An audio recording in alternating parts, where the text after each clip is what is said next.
Welcome, everybody. It's your girl, Delores, just the pink girl in my pink world, here on every social platform with the good brother J News.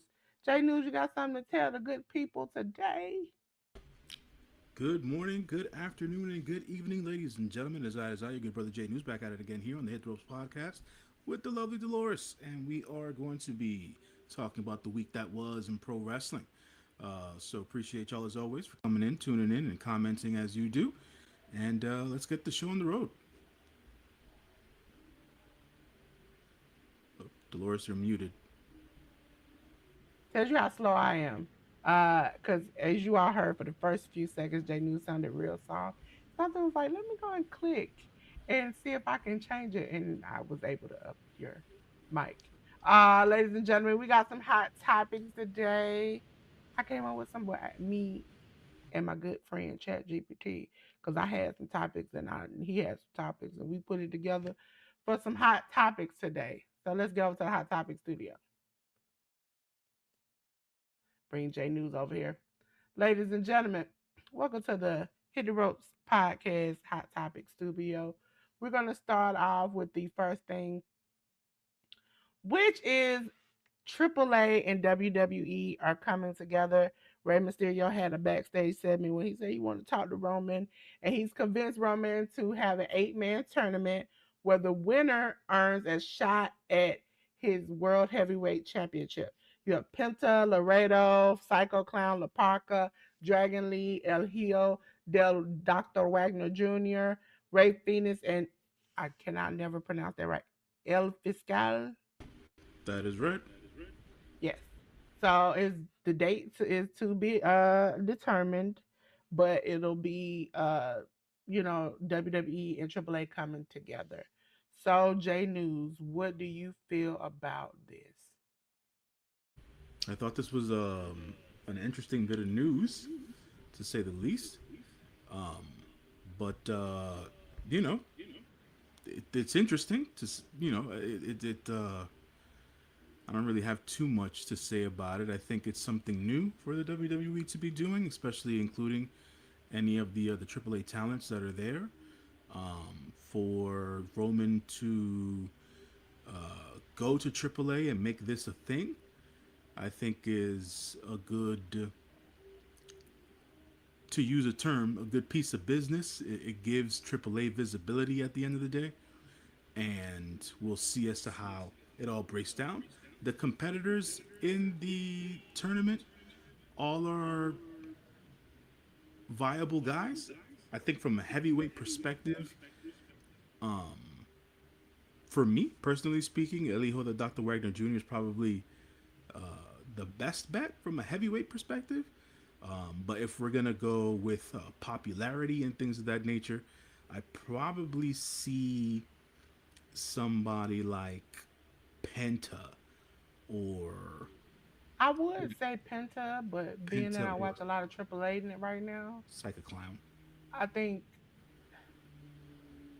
Ray Phoenix or listen, El Fiscal don't even have a image on WWE website, so you know how much they don't Yeah, care he about him. he won his match yesterday, so I know he went forward into the tournament thing. So I just Yeah, didn't know they who. don't. I don't think they care about him enough to have him face Roman Reigns.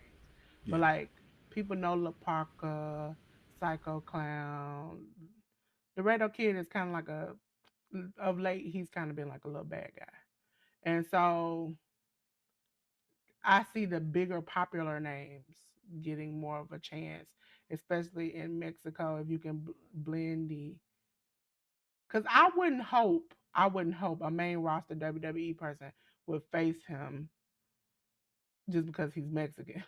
I would assume that you would put a luchador who works in AAA to face off with him because that was the whole thing about it. I mean, you didn't have to put it in Mexico if it wasn't, you know, it was just gonna be a WWE person. You could have did that on the main roster. Yeah, I agree with you. I agree with you. That's why my choice was El Hijo de Dr. Wagner Jr. But I'm not too sure if his match was the match that happened yesterday with El Fiscal. I I'm botching I on it watched then. some new matches today, so I can't tell you. Ladies and gentlemen. Oh, hi. Hi, how are you doing? First time seeing you. Hope you are having a good time with us. Ladies and gentlemen, on to the next topic, which is, does AEW need MJF back in the world title picture immediately? That's something I've heard on the interwebs, and I wanted to see what you thought about it, J News. I mean, that's an interesting topic to bring up. Do they need him back immediately? No, they have enough. I wouldn't say it's tough to say, right? Because they'll always, or the wrestling narrative is always going to be, you need star power at the top in order to keep things relevant. But right now, without Max in the world title scene, the world title scene to me isn't taking any sort of a dive, right? It's Will, it's Kenny. They're building up. They're building upon what they've been doing with Andrade.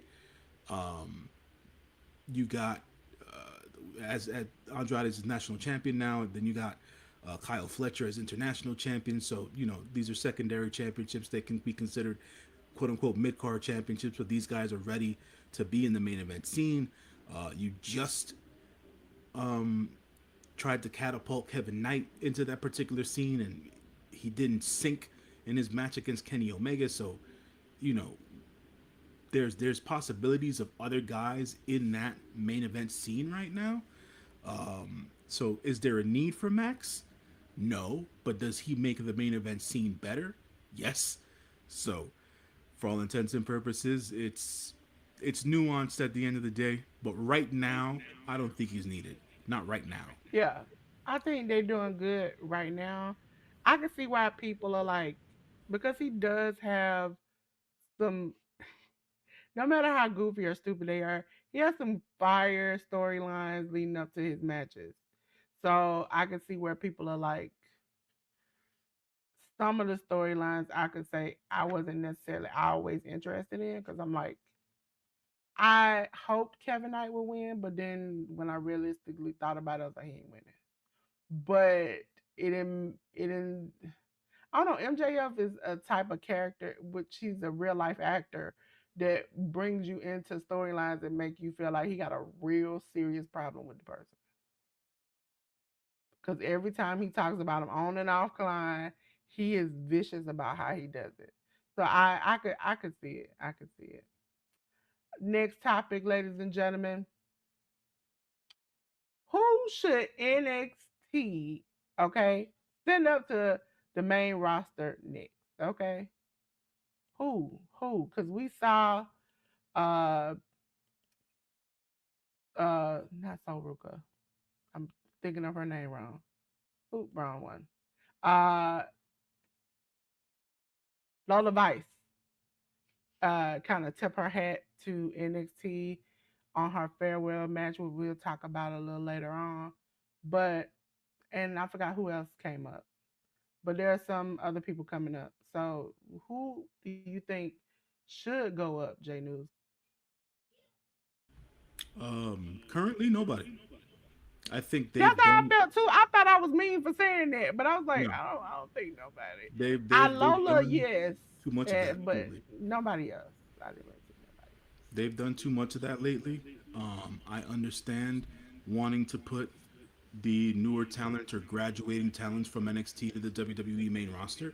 I also else. understand that there's some injury concerns with certain talents on the main roster, but the main roster itself is overloaded and they don't use everyone that they have on the main roster appropriately. That's on the booking side, that's not necessarily on the talent side. There was some news, some rumblings, some rumors, if you will, some conjecture, some innuendo that came out during the week about how some officials in the WWE felt about Sol Ruka's in-ring performance as of late, and she's a recent NXT call-up, so we'll see how that all plays out. It's not working out with So Soruka like I thought it would. It's so like right now, you know how during the mid, it wasn't even mid. You remember when Randy was always hitting the RKO from the top rope, from the bottom rope, catching you through the middle. It was exciting. And then after a while, it was like somebody was jumping. I'm like, oh, he about to RKO. Okay. Her soul snatcher is not connecting. Like even when she did it to Becky one time, Becky was just falling. She was trying to get her arm around her. It looked weird. I think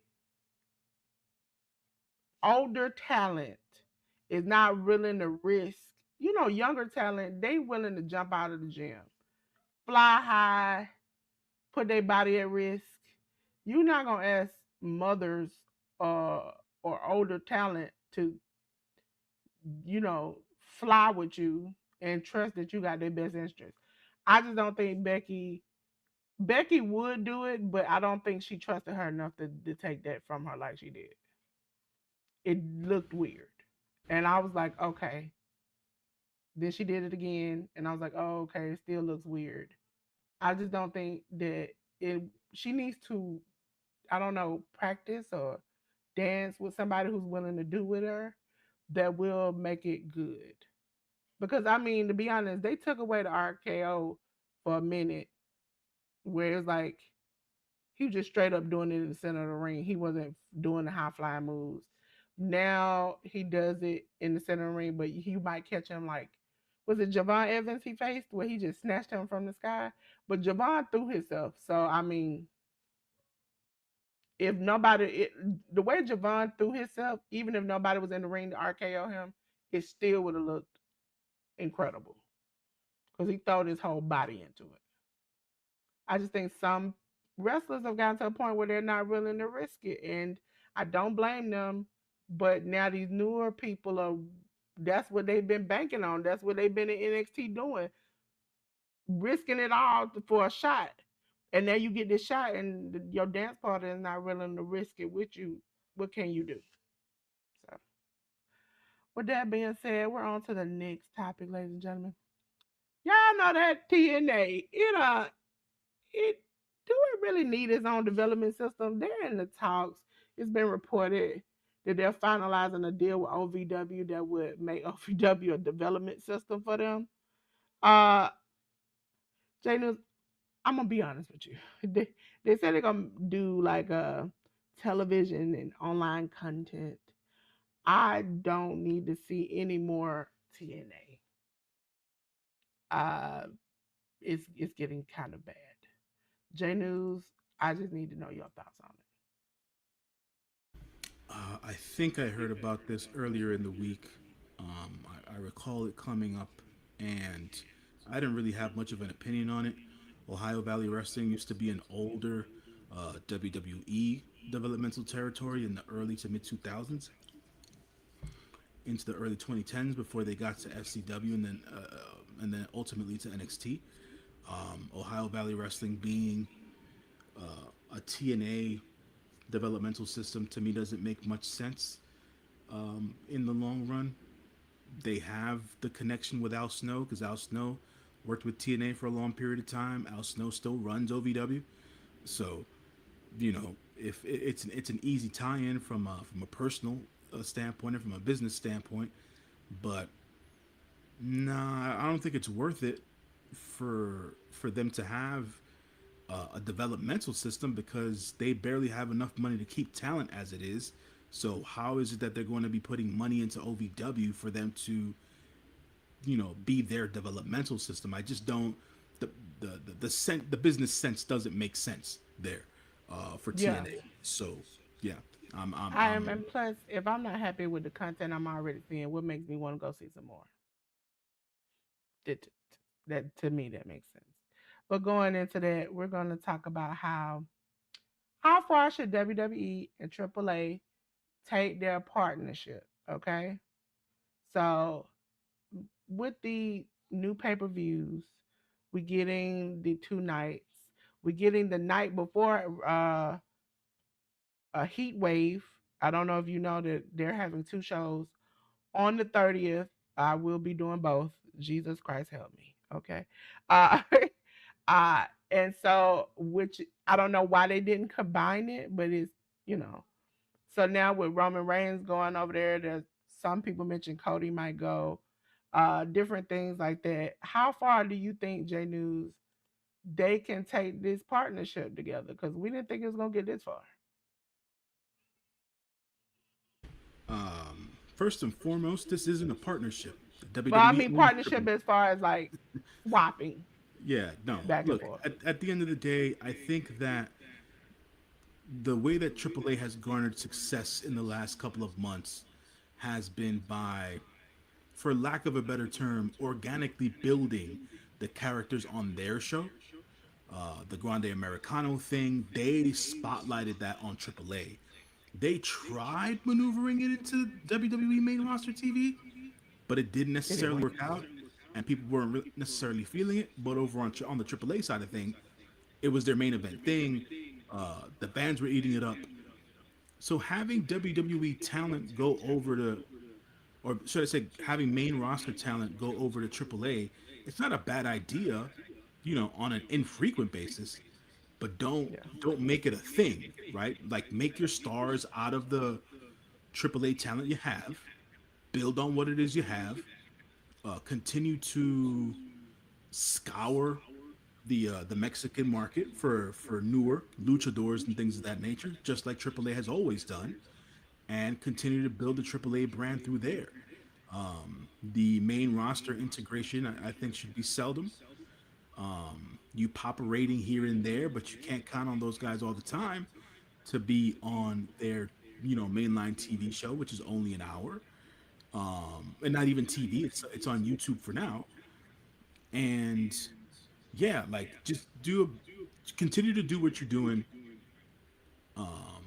as in what you're doing with AAA now. You can do it in spurts, but don't count on it on being a mainline thing to see on AAA on a regular basis with with the main roster talent and stuff like that. So Yeah, that's just I thought about how was I saying it? I thought about how they I think that I can best explain when we get to the next topic. Next topic, ladies and gentlemen. AAA versus CMLL. Which promotion has a bigger opportunity internationally right now? With the backing, WWE is backing or well actually they're on AAA. But CMLL is working with AEW. So again, these are two companies. They swapping talents, and we'll talk about some of the shows that AEW has had with CMLL recently. Uh, I think CMLL was already doing good. For me, AAA had went down in the dumpster. And when you tell me that, how can I put it? When I found out that Undertaker was running AAA, I was like, oh, it's definitely gonna go down. Okay, this man does not understand the culture, the meaning, the this, the that. But I have been enjoying AAA lately, and also being able to watch it on YouTube, and even with I know they have been putting it on WWE's YouTube channel too, the English version. It has been nice to even for me as a watch along, send my chat over there to watch something that they can consistently watch, keep up with, and that is exciting and the characters are fun, funny, and you can get into. Because I hate when I watch alongs like like ESPN watch alongs and people don't have that. They can't afford that. They don't understand that. Whereas this is something that if they like what they see, they can watch it consistently and go back. And a lot of the times with AAA, They now have it where they have where you can watch past shows. They can go live watching past shows and stuff like that. So that's something easier where it's like going to the app or doing all the rest of that stuff and hunting it down like I used to have to do was a pain in the butt. So I appreciate them. I feel like they're growing. CMLL was already at the top to me between the two Mexican. I think they were already top to me because I saw them work with other companies through indies and everywhere else. So that's how I got introduced to them is watching them with other indie companies and people saying, "Oh, this is a person from CMLL," and then me going, "Well, I want to go and see and watch what they do." I think they already at the top, and AEW is already. I hate to say it, AEW is on the top too. So you got two top people, whereas I think AAA was coming from the bottom and trying to get to the top, and they're doing better and have more potential of getting bigger if they continue to work like they're doing now.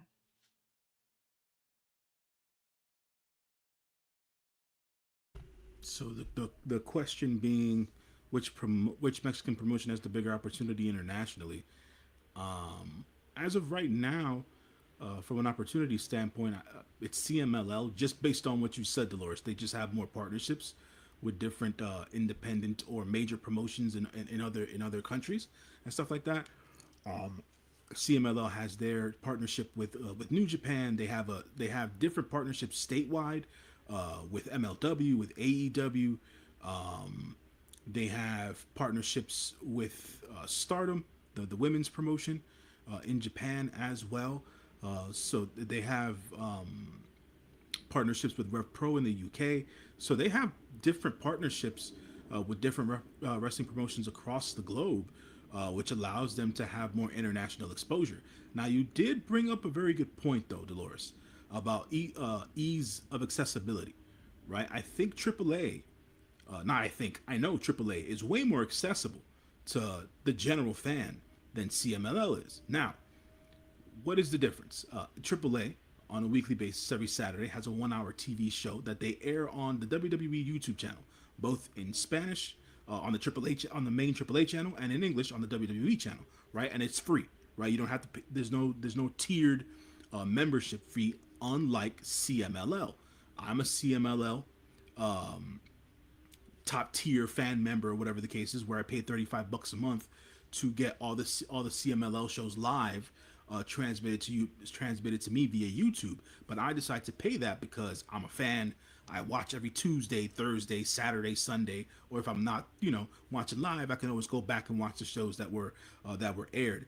The $35 a month, though, to the point you were also making, Dolores, that is a bit of a hindrance to people, because if people aren't going to pay $30 to to have ESPN Unlimited and watch regular WWE pay-per-views, if you're not a real fan of lucha and stuff like that, or of just CMLL in general, specifically, should I say, as a brand, you're not going to pay $35 a month and stuff like that. So the ease of accessibility is in the WWE / AAA side of things, but the bigger international opportunity, I believe, goes to CMLL, just because of the exposure is there for their stars and stuff like that. They've been doing it for a longer period of time from an international basis, and yeah, and it seems like they're just very easy to work with from a partnership standpoint. So there's that of it as well. So Yes. when CMLL talents go to other countries, be it Japan or America and things of that nature, their guys get wins and losses, right? I think it's very 50-50 booking when it comes to that. But when those particular companies' talents come to Mexico and stuff like that, the Mexican stars always get the bigger billing and whatnot. But those international stars that go to Mexico also get proper billing as well, and they get lauded as international stars as well. So I think that those relationships that CMLL has built over the years really works well for whatever parties are involved. I'm not too sure to say the same for AAA, especially in the position they're in now, having WWE being their main owner and stuff like that. WWE's never necessarily been known to play nice with other international They won't play promotions. nice with you. They gonna get they win. They gonna Yeah. just not. And that's why I think in this instance, CMLL is already there. They're at the top. AAA, I have heard rumblings that they're gonna eventually start touring and doing things, but right now they're just based in Mexico, and they're not spreading. Only those few talents that go to, do an NXT event or this and this and this. This is, I think this might be. I'm not for sure. Don't quote me. This might be the first real like pay-per-view they've done recently in somewhere else other than Mexico, because they'll be in Texas along with Heat Wave. Essentially, and this is the craziest thing. I do not know how to pronounce it, so J News can pronounce it for me. It is uh Ola de calor. Ola de Color. Okay. Which means heat wave. Okay. Yes. And it comes on before heat wave. But you would think that because NXT people have wrestled on AAA, that they might as well just have that. But I'm assuming it's because the Worlds Collide is not too, I think it's September. They don't want to do that. So they just literally put this pay per view. So I will be on around 12 o'clock for that. At 3 o'clock is NXT Heat Wave. So literally, I get off, get right back on, or might just have to switch it mid motion. But that's how it is when I think stuff like that. If you do pay per views or shows like that, sometimes combine them. That'll make it easier for us. But I do enjoy like NXT. I noticed that NXT and AAA have garnered me a lot of wrestling fans because they get to see it. If they've never seen it before, they get to see it. And so I think that's a great opportunity for anybody to put their shows on YouTube and get, was it I Say Wrestling? We're covering that this week. I forgot that they are now on YouTube, and I'm like, okay, well, I watched the show, I really liked it. We're covering it, so I think that putting your shows on YouTube, if you're not like getting a lot of traction, will bring people to you. Because in this economy, who's gonna just spend extra money like that? I know me and J News do, but who gonna spend extra money like that? Because I know I spend hundreds of dollars. Just listen, Crooked Peach. I try to do a little bit. I don't know everything. I try to learn a little bit. These next two topics they write up on J News Alley. Okay, I was like, I know I gotta get something in for J News.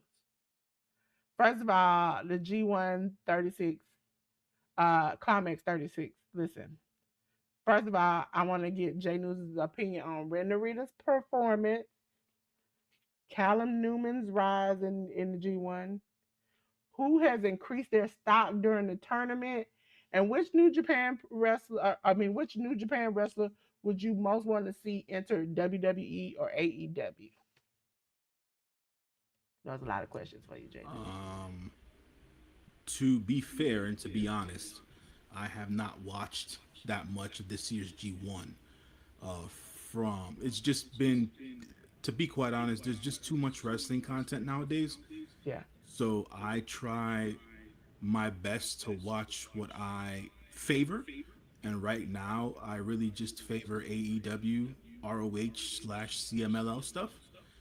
yeah, The New Japan stuff took a dive for me earlier in the year, just due to booking reasons and stuff like that, and decisions they were making backstage and all that jazz. And I understand that the G1 is the premier time to watch New Japan. I get that. I've been a New Japan fan since the late 80s. So I know as to when the peak season for New Japan is, but for whatever reason, I just haven't been in it. From what I understand and what's been going and what the discourse has been online, the standout of the tournament so far has been Yuto Ice, half of the Knockout Brothers. To be quite honest, so that's the discourse I'm seeing online. If I Callum Newman's, watch, but I mostly don't watch. I used to, if you all do not know, I used to get up at 2 o'clock in the morning and watch this stuff. But life been life, and I've been asleep. So I've been watching it later on, and sometimes I feel like when I watch it later on, you don't get the same excitement you might do when you watch live. So I've watched one or two live, and it doesn't seem the greatest. I do like you though, Ice. I think Cal Newman has done great. I couldn't tell you anybody. I first of all, I don't really have anybody I would want to see in WWE. AEW, I can't even think of anybody right now. I think they're good where they're at. I couldn't imagine the booking of them in AEW because I don't really see anybody. I mean, everybody's been to AEW Yeah, pretty like much. they do the cross promotional stuff a Yeah, few times a year. They have the Forbidden Door event, so we see a lot of New Japan talent come over during the earlier parts of the summertime and stuff like that before Forbidden Door. As for any of the talents from New Japan to go over to AEW or WWE, to be quite honest, I'm kind of done with the talent exchange stuff at this point. They've overdone it. They haven't kept it special. Um, the WWE portion of it hasn't sat well with me for years. yeah, That being just the booking of the Japanese talent overall on the WWE side of things. I mean, at the end of the day, look at how much time Shinsuke Nakamura spends off of TV yeah. in comparison to when he spends on TV. He just got back on TV this past Friday on SmackDown. He hadn't been on TV for months. People, Also, shout out to my girl. You won the title and got injured on Friday Night SmackDown. I'm like, oh, how does Chelsea that Green, right? happen? Yeah, Yeah, I'm like, how the you old lady. always have this happen to you? Then you got to have some kind of bad luck. At that point, Yeah. Hopefully, you didn't hopefully she get you can. didn't get a full week to talk your smack before you got injured. I'm Hopefully, like, she can Jesus. wear one of those hard plastic face masks and continue to. Oh, like Cody, did she do that one time? Yeah, she can just go back Yeah. to doing that. That I don't think that'll be too much of a stretch. But to finish on the Japanese talent thing, the discourse for over a year now, um, about Julia's booking and how they treated Julia, and things of that nature. Obviously, That lady should Kyrie. have never been with her. Yeah, I mean, no, it's a different. You have to know the style and type of talent you're getting to know how to promote them and squeeze them into your roster in a specific way. Like it's not you can't always mold someone into your light. You have to let their light shine in your corner of the universe. If dare I say. And I don't think they've done Julia any favors from that perspective. Obviously, Asuka's gone. Kyrie got released. Io Sky's there is one of their main women's top wrestlers, but outside of Io Sky and Asuka, for the last decade,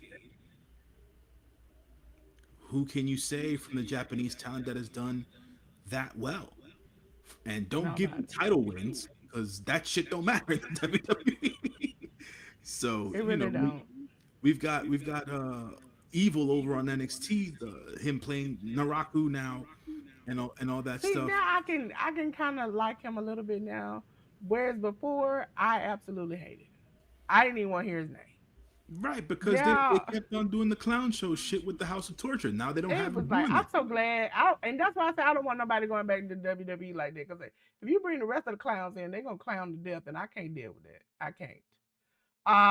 Ladies and gentlemen, to the last topic, which has probably something to do with J News. It is Tetsu Naito challenging for the GHC championship. Okay. Is this a new chapter for him? Will you do you even think he's gonna win? And how do you feel about the Noah NJPW kind of like relationship crossover? Well, there isn't any real relationship crossover with them. There hasn't been for quite a while, if I'm being honest.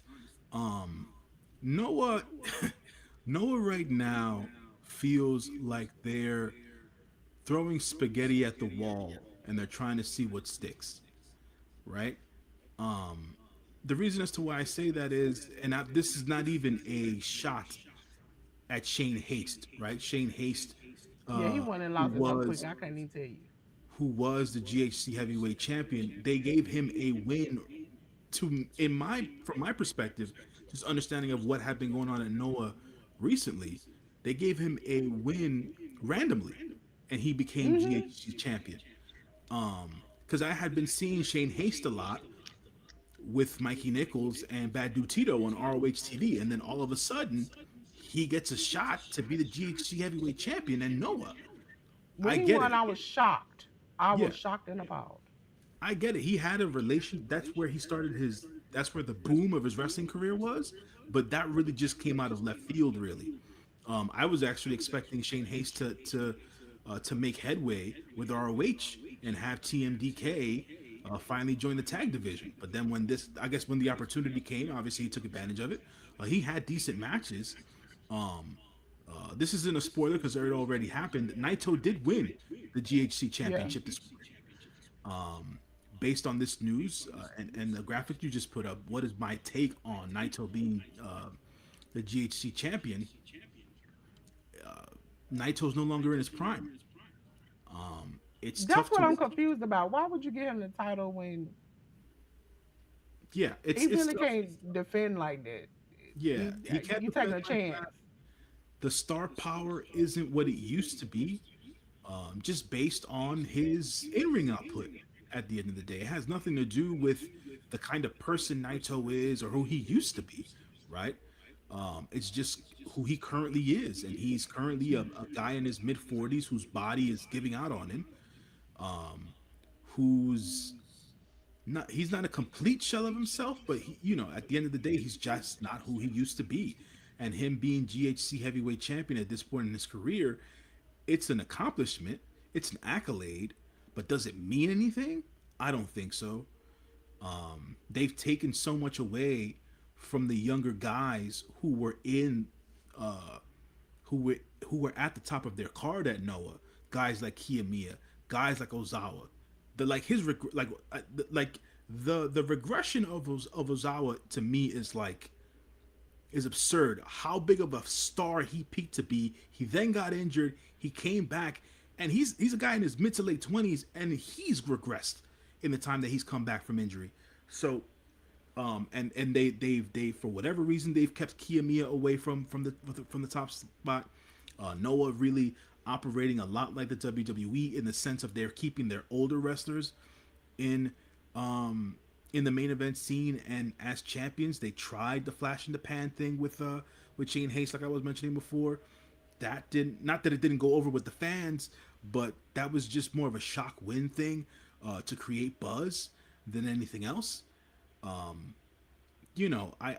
I'm not too sure what this does for Noah as a whole. Like I said, it's an accolade for Naito, but it's not the right time in his career for this sort of a thing. And I'm not too sure how many butts he's going to continue to put in seats and what kind of matches he's going to be able to have in this instance. You're muted, Delores. Sorry.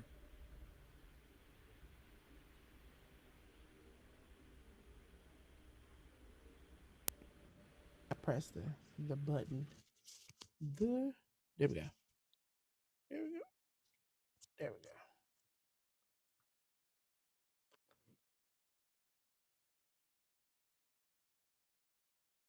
Can you hear me now? Yep. Um, I don't think they will because they generally, if they don't see it getting too much traction or buzz, they'll quit on it. But ladies and gentlemen, we already know it's time for me and J News to go over to the Hit the Rope studio, and we're gonna go to the back, and we're gonna go, and it's time for what? It's time for review, ladies and gentlemen. Listen, it's time for you to join us for a review. We're gonna start with WWE. WWE Raw. We had Raw 1731 on the 27th. Oh, ladies and gentlemen, for those who don't know, we weren't here last week. We won't be here at the end of the month, okay? Because I got 2 shows at the end of the month, and I won't be here. Okay, so we're going over anytime we miss, we go back over the weeks that we weren't here. So we missed the last 2 weeks. We're gonna do the front 2 weeks. We had Raw 1731 on the 27th on Netflix. We had a 9 title tag team match where the Vision of Austin Theory and Braun Breaker defeated Alpha Academy, Akira Tozawa, and Otis. I would like to say, I already saw that coming when we saw this match was coming. Javon Evans defeated Rusev. It kind of shocked me. Ethan Page defeated Rey Mysterio. We have for the WWE Women's Intercontinental title match a title change because Raquel Rodriguez defeated Sol Ruka. J News, do you have any commentary on this show? Um, the only thing I have to say is that I'm tired of the WWE using Otis with these quote unquote pretty girls and using Oh, him as yes. this lame. I'm tired of that crap. Otis is super talented. He's a great character. He's a funny dude. They can be using him differently. And to keep having to go back to the well with this, with Otis, uh, Maxine before it was Mandy Sachs, and whatever other woman you want to put in there and stuff like that. I'm not digging it. I said years ago, Akira Tozawa should have been back in Japan, but get that paper, homie. Get that paper. So there's that. Outside of that, I don't really have anything else to say. I was surprised that Raquel won the belt over Soruka because I thought they were leaning more towards Lyra Valkyria beating Soruka. But I don't book the WWE. Congratulations to Raquel. And yeah, that's about it.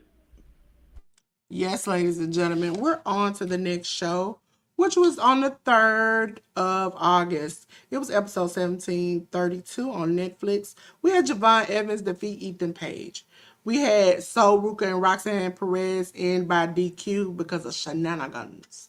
Braun Breaker defeated Joe Hendry. We had Chad Gable and Penta defeat the Judgment Day of Dominic Mysterio and that bobblehead JD McDonough. We had a street fight where Jacob Fatu and Royce Keys ended by a referee's decision. They tried to tear each other's head up. This is a match I would say big meaty men slapping meat. And they tried to hurt each other, unalive each other.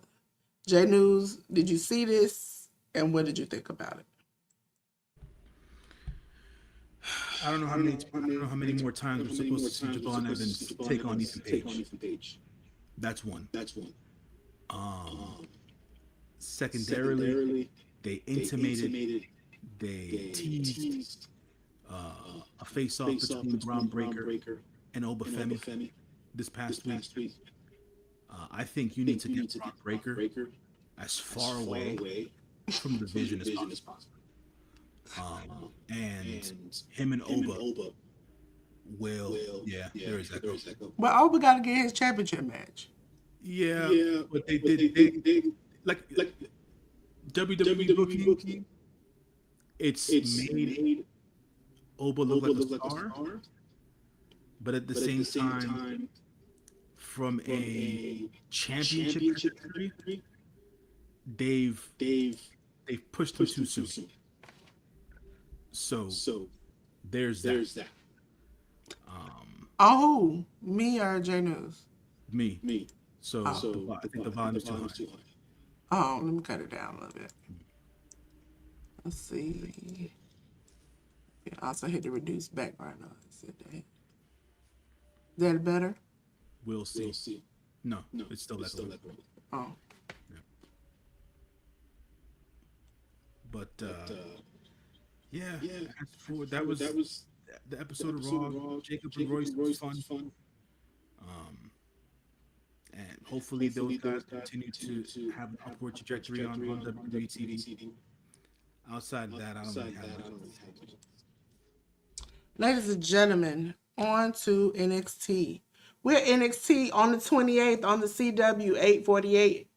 Lizzie Rain defeated Izzy Dane, which is crazy to keep saying multiple times. WWE North American title match. Miles Bourne kept his championship by defeating Cam Hendricks. We had the birthright of Channing Lorenzo and Yuri O'Connor's defeat OTM of Bronco Nima and Lucian Price. I'm sick of them, okay? Because ever since they've been back, OTM, they've been getting dog walked. At this point, that's where y'all brought them back just to get dog walked. We had Shiloh Hill defeat Tristan Angels. On episode 849 on the 4th on the CW, we had Jada Parker and Thea Hale defeat Carmen Petrovich and Nikita Lyons. We had the WWE Women's Speed title match in a time limit draw for 5 minutes because of Ren Sinclair versus Zarya. I'm not even going to talk about that. WWE NXT Tag Team title match. We had Miles Bourne and Tavian Heights win the championship by defeating the Vanity Project of Brad Baylor and Ricky Smokes. We had Keanu Carver defeat EK Prosper. And for the WWE NXT Women's title NXT Underground match, we saw Kendall Gray defeat the woman who is being called up, Lola Vice. J News, did you see any of this? What did you think about it? Yeah, I think NXT. Um, Delores, just mute yourself. I think NXT, for the most part, is one of the only WWE products I watch on a regular basis and pay attention to because I always like to keep up with the newer talent and things of that nature. So there's that. I've watched what's been going on as of late. If I can go back just for the previous week, I'm a big fan of Lizzie Rain, aka Rain Leverkusen. I think she's a star waiting to happen, but from a naming convention standpoint, you can't have a Lizzie Rain and an Izzy Dame on your roster. That should not be a thing. It's the same thing that they did with the kid who is now known as EK Prosper, because before his name was Eli Knight, and Eli Knight is LA Knight. Yeah. So the naming conventions over in the WWE have got to change. That's one. Going and this particular episode, the episode that happened on the 28th of July, didn't really do much for the male oriented heavyweight mid card scene like it was supposed to. So there's that of that. This week's episode, to concentrate on the Miles Bourne and Tavion Heights winning the NXT Tag Team titles, that was random because, yeah, Tavion and Miles had remained friends outside of them being part of the NQCC, but they hadn't necessarily been on TV together like that as of late. And for them to just all of a sudden win the tag team championships, I thought was just random. This story that they're telling with Keanu Carver now is interesting to say the least. Keanu Carver is a real rough and rugged, big meaty guy that NXT has, who's basically learning how to wrestle on the job. And the story is seeing how he develops from week to week to week. And this week he ended up beating EK Prosper with a small package, a roll up, which Booker T took upon himself to say on commentary that he's learning. He's learning, y'all. He's actually learning how to wrestle. So it's like, yeah. If that's the story you're going with, I guess we'll stick with it. I really liked the 5 minutes that Ren Sinclair and Zarya got. Those two girls, in my eyes, can do no wrong. I think both of them are hella talented. And I thought that if they're given time, they can have a hell of a match. So Ren, being that this came out to be a time limit draw, Ren now gets a proper shot at Zarya's Women's United States Championship. So they'll end up having a longer match. I don't know if it's going to be on one of their primetime shows or one of their, if you want to call them PLEs or whatever. But that should be a fun match with given more time. The Thea Hale and Jada Parker dynamic, I think, is great. Thea Hale does the spunky, overexcited character to better than anybody, and her and Jada being together in a tag team, I think, is fun. It allows Jada to show a different side of her personality. And it allows Thea to have more TV time. And Thea's been in NXT for a long period of time at this point. So hopefully this helps both of them. Carmen Petrovic and Nikita Lyons are on TV on a weekly basis. So for me, this does the loss doesn't really do anything for them, but they can't continue to eat losses either because Nikita Lyons, I believe, is the women's champion over at Evolve. So her continuing to eat pins doesn't necessarily bode well for her, and that doesn't look good from a booking perspective. I mean, if anybody's supposed to be eating pins, it should be Carmen and not Nikita. So yeah, get that under control over there, Mr. Michaels. And the Kendall Gray versus Lola Vice match, I thought was tremendous. That underground battle that they had there, Kendall Gray ended up winning the underground match with her own armbar submission on Lola Vice. Actually, Kendall Gray almost, not completely, but almost applied a proper armbar to Lola Vice and almost dislocated her elbow. But Kendall Gray is a professional, so she didn't do that, but she applied it correctly, and she was able to get Lola Vice to tap and get the win there. A great win for Kendall Gray. If Lola Vice is coming up to the main roster, good for her. I think that she's been more than ready for over a year now. But for one of the points that Dolores made earlier, as to if there are going to be any other NXT talents to make it up to the main roster anytime soon. If it were up to me, and obviously it's not, but asking for my opinion, I don't think any of the NXT talents right now should be coming up to the main roster. I think this crop of wrestlers that are currently on NXT right now should stay there for the next year or two. To be completely honest with you, just to get just to get the reps, to continue to build upon their characters, and become their own brands. Because sometimes if you don't give these young talents enough time to polish themselves, get the repetitions, and build out their characters, they're just gonna flounder on the main roster. So give them some more time over down on NXT. Build upon their semblance of popularity if and when they have it, and go from there. But that's my take on NXT for the last 2 weeks. Yep. Ladies and gentlemen, we're going to go over to SmackDown. SmackDown, first episode. So on the 21st of July. It's episode 1406 on USA Network. We had Kevin Beach in to beat Chelsea Green and Stratton. Definitely WWE Tag Team titles / Triple A World title. Winner takes all match. It ended in no contest where Damien Priest and R-Truth, the WWE people, they off the World Raiders, the Triple A champions. The Triple A champions, which is weird. I won. I thought it was weird. Triple A World Cruiserweight title match right there. Defeated JD Duncan for the come on. Let me get something. I know how to fix this thing. Fix this thing. Fix it. That better?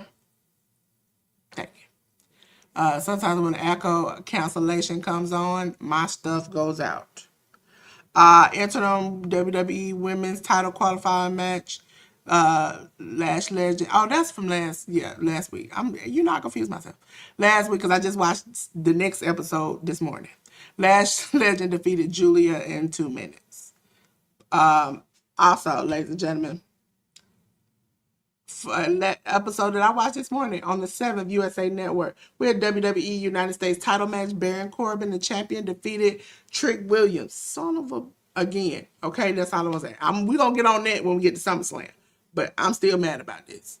WWE Women's Tag Team title match. Fatal Influence, Fallon Henley and Lady Reed defeated Chelsea Green and Tiffany Stratton. This is the match in which Chelsea got hurt. But then we had Charlotte Flair defeat Jade Cargill. Jadis, do you have any thing about these 2 episodes? The only thing that sticks out to me about last week's this should I say this past week's SmackDown episode was former NXT talent, now main roster talent, Tatum Paxley. She has now debuted on the main roster on SmackDown. She came out to help Charlotte Flair during her match. She was basically debuted as, I guess, Alexa Bliss's protege, to use a lesser term. So that was fun to see her join the SmackDown brand there. I'm a big fan of Tater. Hopefully she has a good main roster run. The fatal look, man. I understand. I understand the like and the fervor behind the girls in Fatal Influence, but for me personally, that group of women, for it just doesn't do anything for me. Together, I've never been. I've been on record for years saying this, and it's still a thing for me. I've never been a fan of JC Jane, um, but they consider her to be good on the mic, and she's a good heel, and whatever have you. She's not believable to me. So, um, that being said, it seems like they're pushing her as a singles. Fallon Henley and Lainey Reed are going to continue to do their tag stuff. But those girls in Fatal Influence don't move me. Chelsea Green and Tiffany Stratton are very talented women at the end of the day. Hopefully Chelsea gets better soon, and or she goes back to using the mask, because she doesn't like to take days off and stuff like that. So she's going to continue. She's going to burn um, that candle at both ends for as long as she has that championship.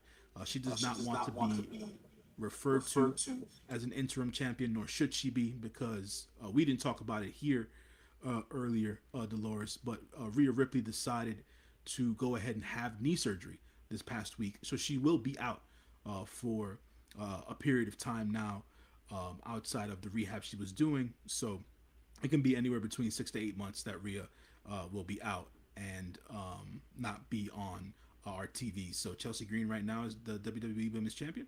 Hopefully they have good stuff for her creatively to do, and I think they'll probably turn Tiffy at some point to go up against Chelsea, to make that a storyline for her, and have Chelsea Green probably defeat JC Jane to retain it, to have that one championship defense, and then Tiffany eventually will turn on Chelsea and they'll go back to Tiffany being champion. That's the way I see it. I'm not saying that's gonna happen, but that's the way that I see it. And I'll be harsh about this just because it's the way that I feel. I have no clue why the WWE re-signed Baron Corbin. No clue. I just don't get it. I don't understand it. Well, Not taking anything away from Tom as a talent, but I think his WWE run ended when they released him. This thing with Trick Williams has done nothing for either of these guys. But yeah, they brought him back because they just, it's almost like sometimes they want to cater to fans, sometimes they don't. And so it was a online little like Baron Corbin, what about Big Cass? What about Enzo? Because I really believe Enzo coming back. Ain't no doubt about that. Because Enzo has slacked down on his trash talking. He used to trash talk WWE all the time. And at a certain point, it stopped. And then recently, Enzo had this little documentary about his life that he was putting out. Um, he's had more wholesome content with him and his girlfriend. Um, Shout out to his girlfriend, Sister Kate. You rock. I follow her content, and that's how I knew she was dating him. It was like, oh, okay. She's really transparent. If you ever check her out, I forgot her name on TikTok, but she's really has really great content. And now he has gotten her into the business and got her in the working with Fourth Rope and behind the scenes stuff and doing like social media and all of those things. And so I was like, oh, okay. But the more he toned it down, the more I was like, okay, Enzo, what's going on? And then I think he's been asked a couple of times in interviews, and he's like, we're going to see, we've had conversations. And when I saw Big Cass come back, I'm like, okay, because I know you can talk on your own. Honestly, do I want to hear you talk on your own? I don't. So I know somebody got to come help you, and the only person who can and who used to help you is Enzo. So now they just bringing back the oldies but goodies. They throwing it back out there, and so we didn't want to see Trick win, but I also think this could set up for Yachty to go against Trick because he could say, "You cost me this title with your shenanigans." I don't know. Listen, Yachty from where I'm from. Okay, I'm not gonna say he can't do it. I'm gonna say he gonna really have to work hard to do it. Okay, he gonna really have to listen. It's not. Bad Bunny, Logan Paul, It's they can not whether shock or not. me. It's not whether or not he can do it, Dolores. It's whether or not he should do it. I'm That's the gonna say answer. that. That's I'm the gonna say that, question. but I have to watch my WWE uh, vitriol sometimes because I cover them a lot, and they like to strike people. But I try to tell you the best way possible. My good brother, think about your health. Think about the ridicule you'll get if you are real bad. Okay, because I'm gonna get on here. I'm gonna scream A Town down, and then I'm gonna look up and say, "You went down real bad." Okay. If I may, um, with Dolores's biased and partisan uh, rose-colored glasses look I'm on hoping for the man. I'm hoping. No, brother. Yachty don't do jack shit for Trick Williams. It won't. And But again, it just shouldn't happen. it He's shouldn't. But the way the match ended, let me I know. get it. I get it. I get what you're saying. I understand what you're saying, and I know that what you're saying will eventually become true. What I'm saying is it's a waste of time, and it does nothing for Trick Williams.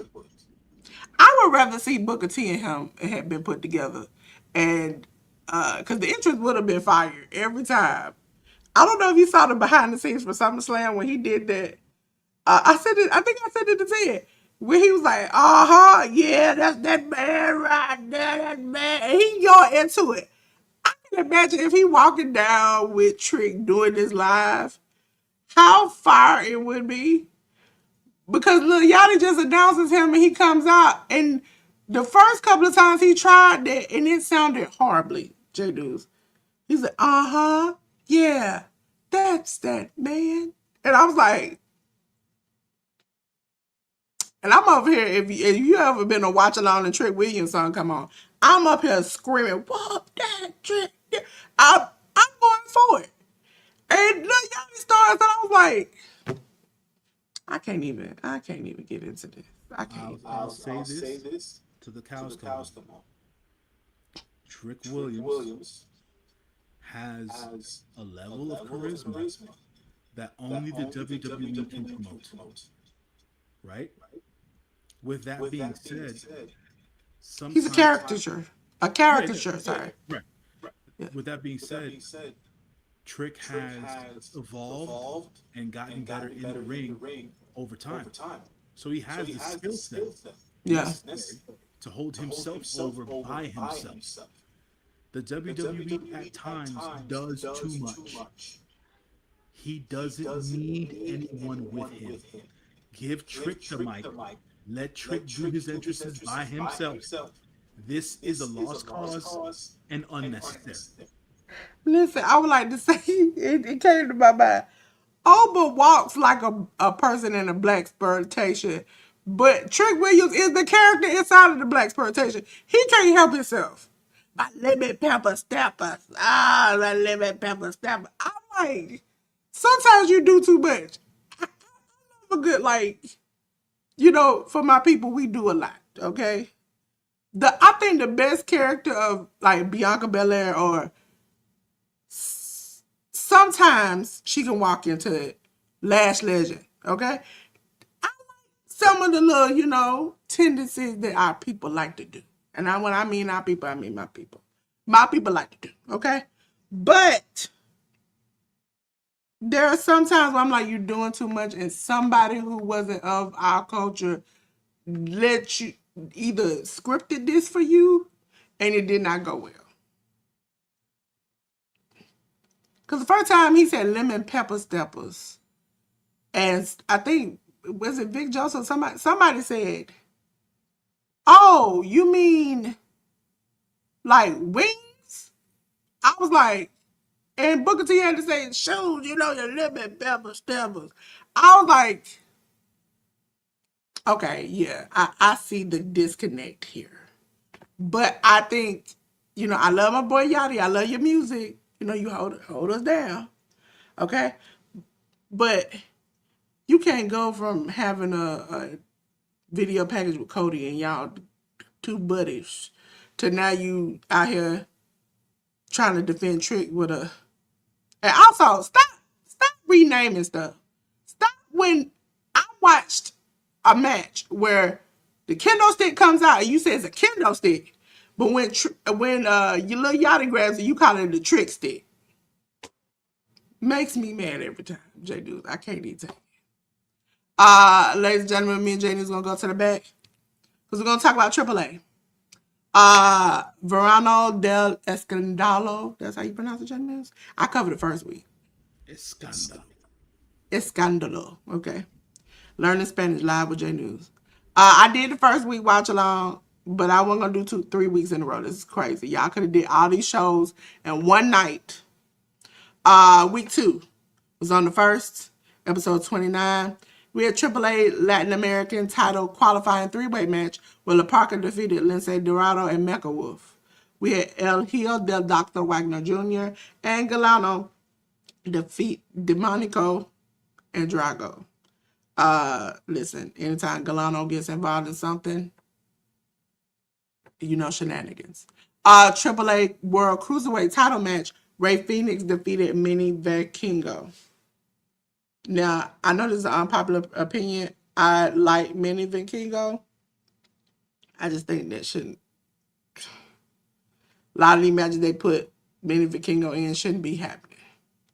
On episode 30, which happened last night, of Verano del Escandalo. I'm always going to pronounce it wrong. It was week 3, AAA Latin American title qualifying 3-way match. We had El Fiscal defeat Cruz del Toro and Psycho Clown. Jack Cartwell defeated Nosy Boy. Sorry. Tongue tied. AAA Reina del Reina's title 3-way match. Flama defeated La Catalina and La Shani. How you pronounce her name? Shani? Lady Shani. Listen. I watched it this morning. Listen, there are weeks where these shows are banging. And there are weeks where I'm like, we could have just combined 2 weeks into one. Ladies and gentlemen, thank you for coming on to the watch along the last week. Was it last week? Yeah. For night 1 and 2 of SummerSlam. We're going to get into it, okay? For the WWE World title match, we have Liv Morgan defeated Io Sky. LA Knight, Russ Keys, and Solo Sikoa defeated the bloodline of Jacob Fatu, Jimmy, and Jay Uso. Entrance, fire. I enjoyed their entrance. The match, Gunther defeated Nick Aldis. Fatal Influence, Fallon Henley, and JC Jane, along with Laney Reed, defeated the Bella Twins of Brie and Nikki Bella and Paige. Undisputed WWE title match, CM Punk defeated Cody Rhodes. Hell in the Cell. I am so excited for Hell in the Cell. Because that brother Obafemi defeated Brock Lesnar. And Brock has officially retired. Okay? I just like to say, I told y'all months ago when Oba beat him that a black man was going to retire him, and people looked at me crazy, and it's finally happened. Okay? Ladies and gentlemen, overall on this night, we had a lot of emotional, things, an emotional return of of Nick Aldis, I wanted to cry. And we saw Randy Orton come back. I liked just the Gunther match, the CM Punk match, and the Open match. Everything else I could have done without, and I love the Bloodline entrance. That was it. Jay News, how did you feel about this? I actually forced myself to watch SummerSlam both nights. And I say forced because I'm used to other styles of wrestling now, or should I say, I prefer other styles of wrestling now over the WWE style of stuff. And I remembered why at the end of the day. From a match quality standpoint, I think Liv Morgan and Io Sky was a very, very good match. The tag match between LA Knight, Royce Keys, and Solo Sikoa and the Bloodline didn't do much for me. The main reason as to why I watched night one of SummerSlam was to watch the Walter versus Nick Aldis match. I wanted to see how Nick looked since him not being in the ring for the last 3 years. Nick didn't look like he lost a step. I feel like at the end of the day, it's Nick Aldis' career. He's going to do what he wants, and the opportunity came about for him to be SmackDown GM, and that's what he's been, and that's who he is.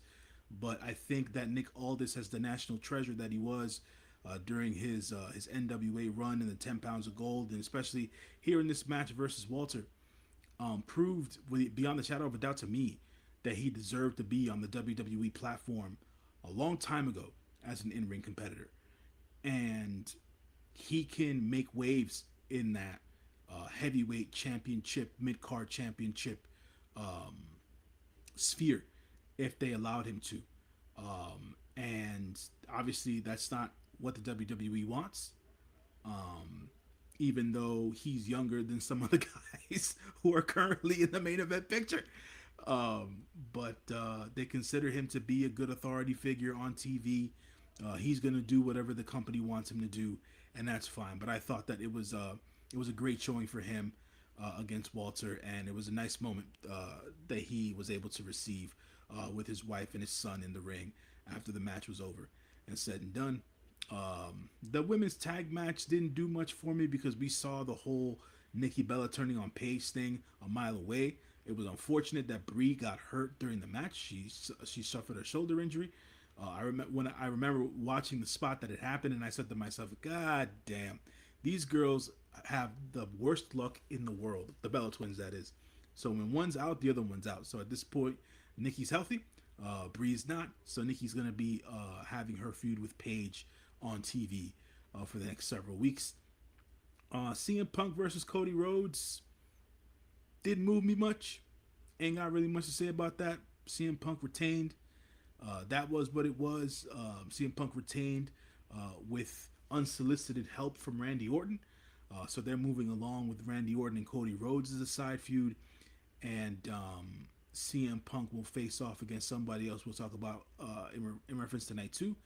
The Hell in a Cell match, yet again, this would have felt like a bigger deal if Brock hadn't put his boots and his gloves in the ring back during WrestleMania.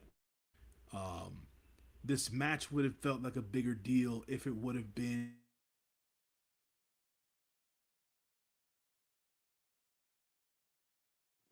I think my brother and Jay they News put might have been fraud. Oh, there you go. yeah, I think I got frozen there. But I'm talking about the Hell in a Cell match. I thought if folks didn't hear me, I felt like this match would have meant more if Brock Lesnar hadn't left his boots and his gloves in the ring during WrestleMania.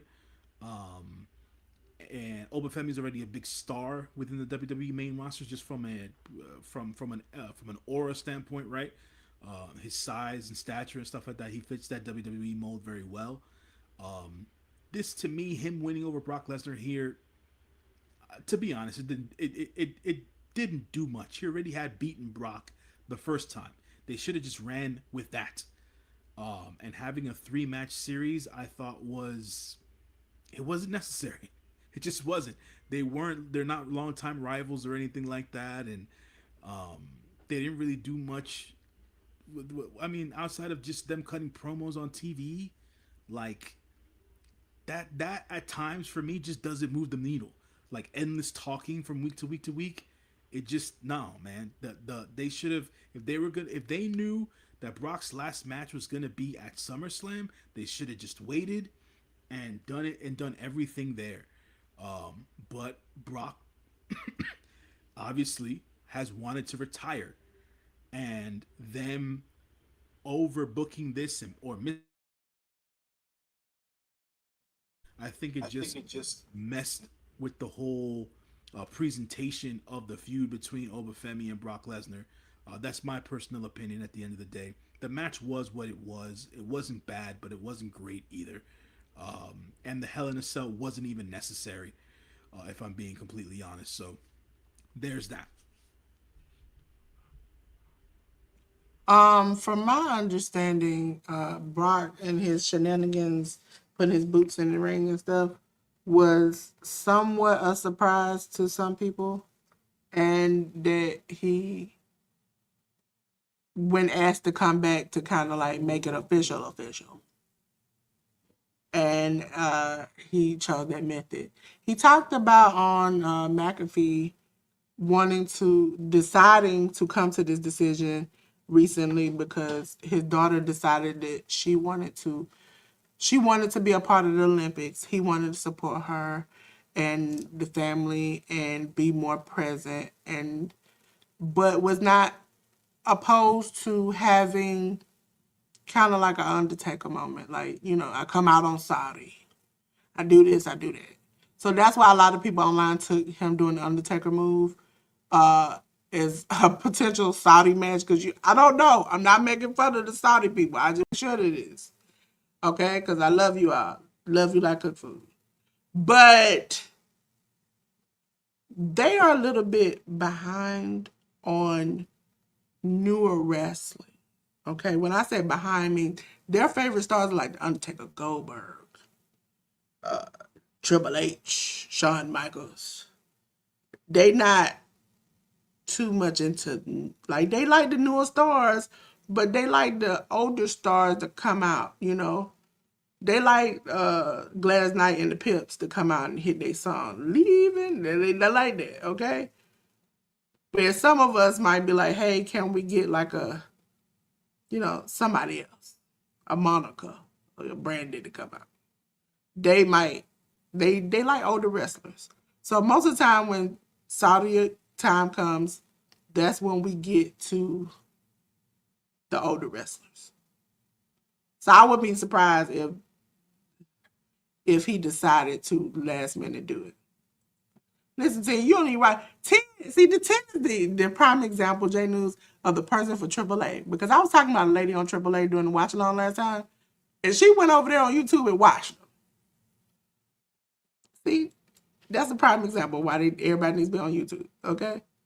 Also TNA, I see how you did. We used to have that little package on YouTube, and you took us out and put us on the app, and that's when I decided it was the last of that for me. Ladies and gentlemen, on tonight 2 of SummerSlam, your girl had to make it purple rain. Mind you, J News, I have publicly and openly said I absolutely hate, from the bottom of the pits of my soul, the color purple. It makes me nauseated. So all that weekend, I had purple everywhere. Ladies and gentlemen, on the 2nd, which was Sunday, on ESPN, we had undisputed title #1 contendership fatal 4-way match where Kevin Owens defeated Finn Balor, Gunther, and Sami Zayn. For the WWE United States title, we had a title change where that son of a Baron Corbin beat Trick Williams. For the interim WWE Women's Title ladder match, which we just gonna say WWE Women's Title, Chelsea Green defeated Charlotte Flair, Jade Cargill, Lash Legend, and Tiffany Stratton. For the Human Monies on the Pole match, ladies and gentlemen, it was Humans Monies on the Pole. I didn't bring none of the match things over here. We had Danhausen defeat Dominic Mysterio. For the WWE Intercontinental title match, Chad Gable won the championship by defeating Penta. And for the WWE World Heavyweight title match, we saw Roman Reigns defeat Seth Rollins. And now Roman Reigns is a full-time social media person now. I don't know if you've been seeing it in J News. He out there pumping out content. Listen, J News, I will tell you. He is pumping out content, and his first content was, I think it was either first or second. Him going, talking to some, asking people what do they want to see him doing. And then after he finished the match, he gets on the bus, because content of him eating a hamburger and fries. And guess what, J News? Millions of people ate it up. That man ain't got to do nothing but just look fine. Listen, I wish I could do that. That's why I got to bring J News over here. Because all the ladies want to see J News. They don't want to come see me, okay? So you got to have somebody on your team who is the money maker in the situation. It's J News. Okay, he speaks Spanish. He don't cuss like that. I'm a cusser. And the women want to come see him. That's why he on the podcast, okay? And he's super smart, okay? That's Roman Reigns. Roman Reigns literally is palm of your hand. He had been doing the social media sporadically. Like, oh, I'm buying shoes. Oh, look at my shoes. Oh, he talks smack to his opponents. But now that he has decided to make it a thing that he is consistently doing, I'm like, Roman, what are you doing? Like, I'm used to you being like hidden, and now you're in the public eye. And it came around SummerSlam that he just decided, I'm gonna do this. I don't know if he saw Streamer University and he decided he want to do that. I don't know, but that's his new thing now. J News, he's a content creator. That's news to me. Um, I don't spend enough time on the internet and or on social media nowadays to know as to what's going on with everybody and their individual posting habits and stuff like that. So if this is a thing for the tribal chief, then hey, do your thing, man. And hopefully it is something that, obviously not hopefully, people have already gravitated to it according to what Delores is saying. So continued success there. If people are just going to watch you sit down and eat burgers and buy sneakers and take shots of tequila or whatever the case is, and do your thing, Joe. Do your thing.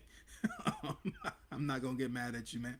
I'm not gonna get mad at you. But to talk on the show, I'm gonna start from the bottom. I'm gonna start from the bottom up.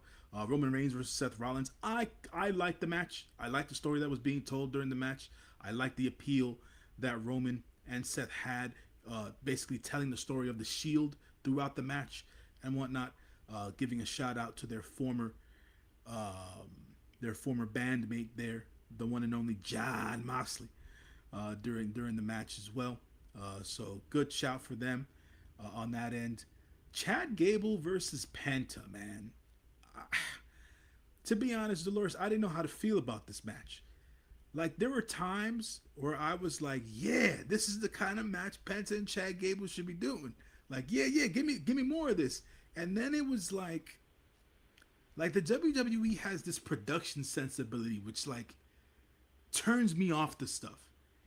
And I'm like, why isn't this match giving me the feeling that I usually get when I watch indie shit even? Because you automatically think, and I said it online, you automatically think the thing that should happen is never gonna happen. So it's like, okay, I love Penta, Zero Mirror down, but I'm like, I think all your like all the shiny stuff is wore off on you, and there, Chad should win. He's at home. His family's in the audience, but okay, so like AEW, your family is in the audience. I expect you to come back, fight back, and win. You say WWE, your family in the audience. I think about Cody when he lost in front of his daughter. I think that you automatically go lose. Listen, Lola Vice lost. No, not was it Lola? It was no. It was Lola. Lola Vice, and I have a clip on it where I was shocked. Lola Vice lost her championship in front of her family, especially her mother. On the day that her mother rang the bell for remission on cancer, I was sitting there like, y'all did this to her like this? You couldn't wait till next Tuesday to give it, like, you had to do it on the day. They kept saying, "Oh, this today is her mom's remission date. She's here to support. This is the first match her mom has ever been to," and she lost. And you can tell the difference between like real hurt and that fake hurt. She was sobbing. Her mom was visibly weeping, and it was like you had to do this to her on this day. You couldn't wait another day. That's like I think that every time I watch a good match, I think WWE about to take this and they about to mess it up. That's all I think about, and I'm trying to figure out when and where they're gonna mess it up, and it distracts me from the actual match. Yeah, there's certain matches, and I'll mention this when we get to when we get to the top of the card here in night two. Um, the WWE doesn't. The WWE has their third gear, but the WWE's equivalent to their third gear is other promotions shift between first and second gear. If you understand what I'm saying, so like the way they format their matches, it's like I just don't. Chad Gable should have won from the beginning. I get that. That's understandable. I was expecting that, right? But like Chad Gable and Penta have another level, another gear that they could have reached, and it didn't get reached in this match.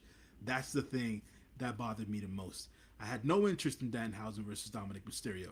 That's for the and I say this not to be not to diminish anyone or judge anybody, but the Danhausen versus Dominic Mysterio thing is for the fans who just like the clown show, variety show aspect of the WWE. And that's cool. It's necessary because the WWE is a variety show, but I had no interest in this match. Chelsea Green, she finally got her big win here. She's the WWE Women's Title holder now. She won the ladder match here. I thought she did terrific. I thought the girls did the best that they could with the time allotted. I thought that didn't have. I thought that the girls didn't get enough time. That's my personal opinion there. But the outcome was the best outcome. I thought for them doing something new at the top of the women's division. So congrats to Chelsea there. As Delores stated earlier, this Baron Corbin versus Trick Williams match, it just didn't do anything for me. Baron Corbin winning the United States Championship over Trick Williams, like what does that do? What does that do for anybody at this point? I just don't understand it. And then the way that they set up the first match, it was initially supposed to be a one-on-one match for the number one contendership for the undisputed WWE title match. It's supposed to be Finn Balor versus Sami Zayn.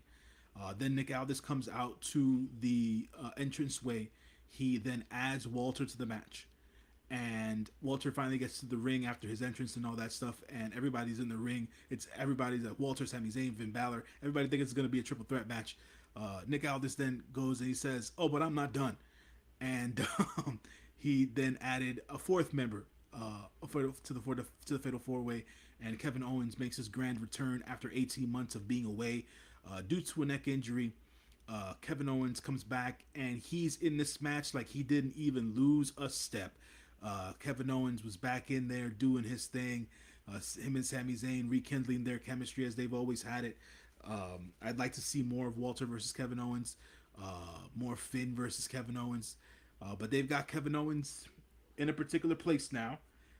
Since he won this match, he's the number one contender for the undisputed WWE heavyweight for the undisputed WWE title, and the holder of the undisputed WWE title is none other than CM Punk currently.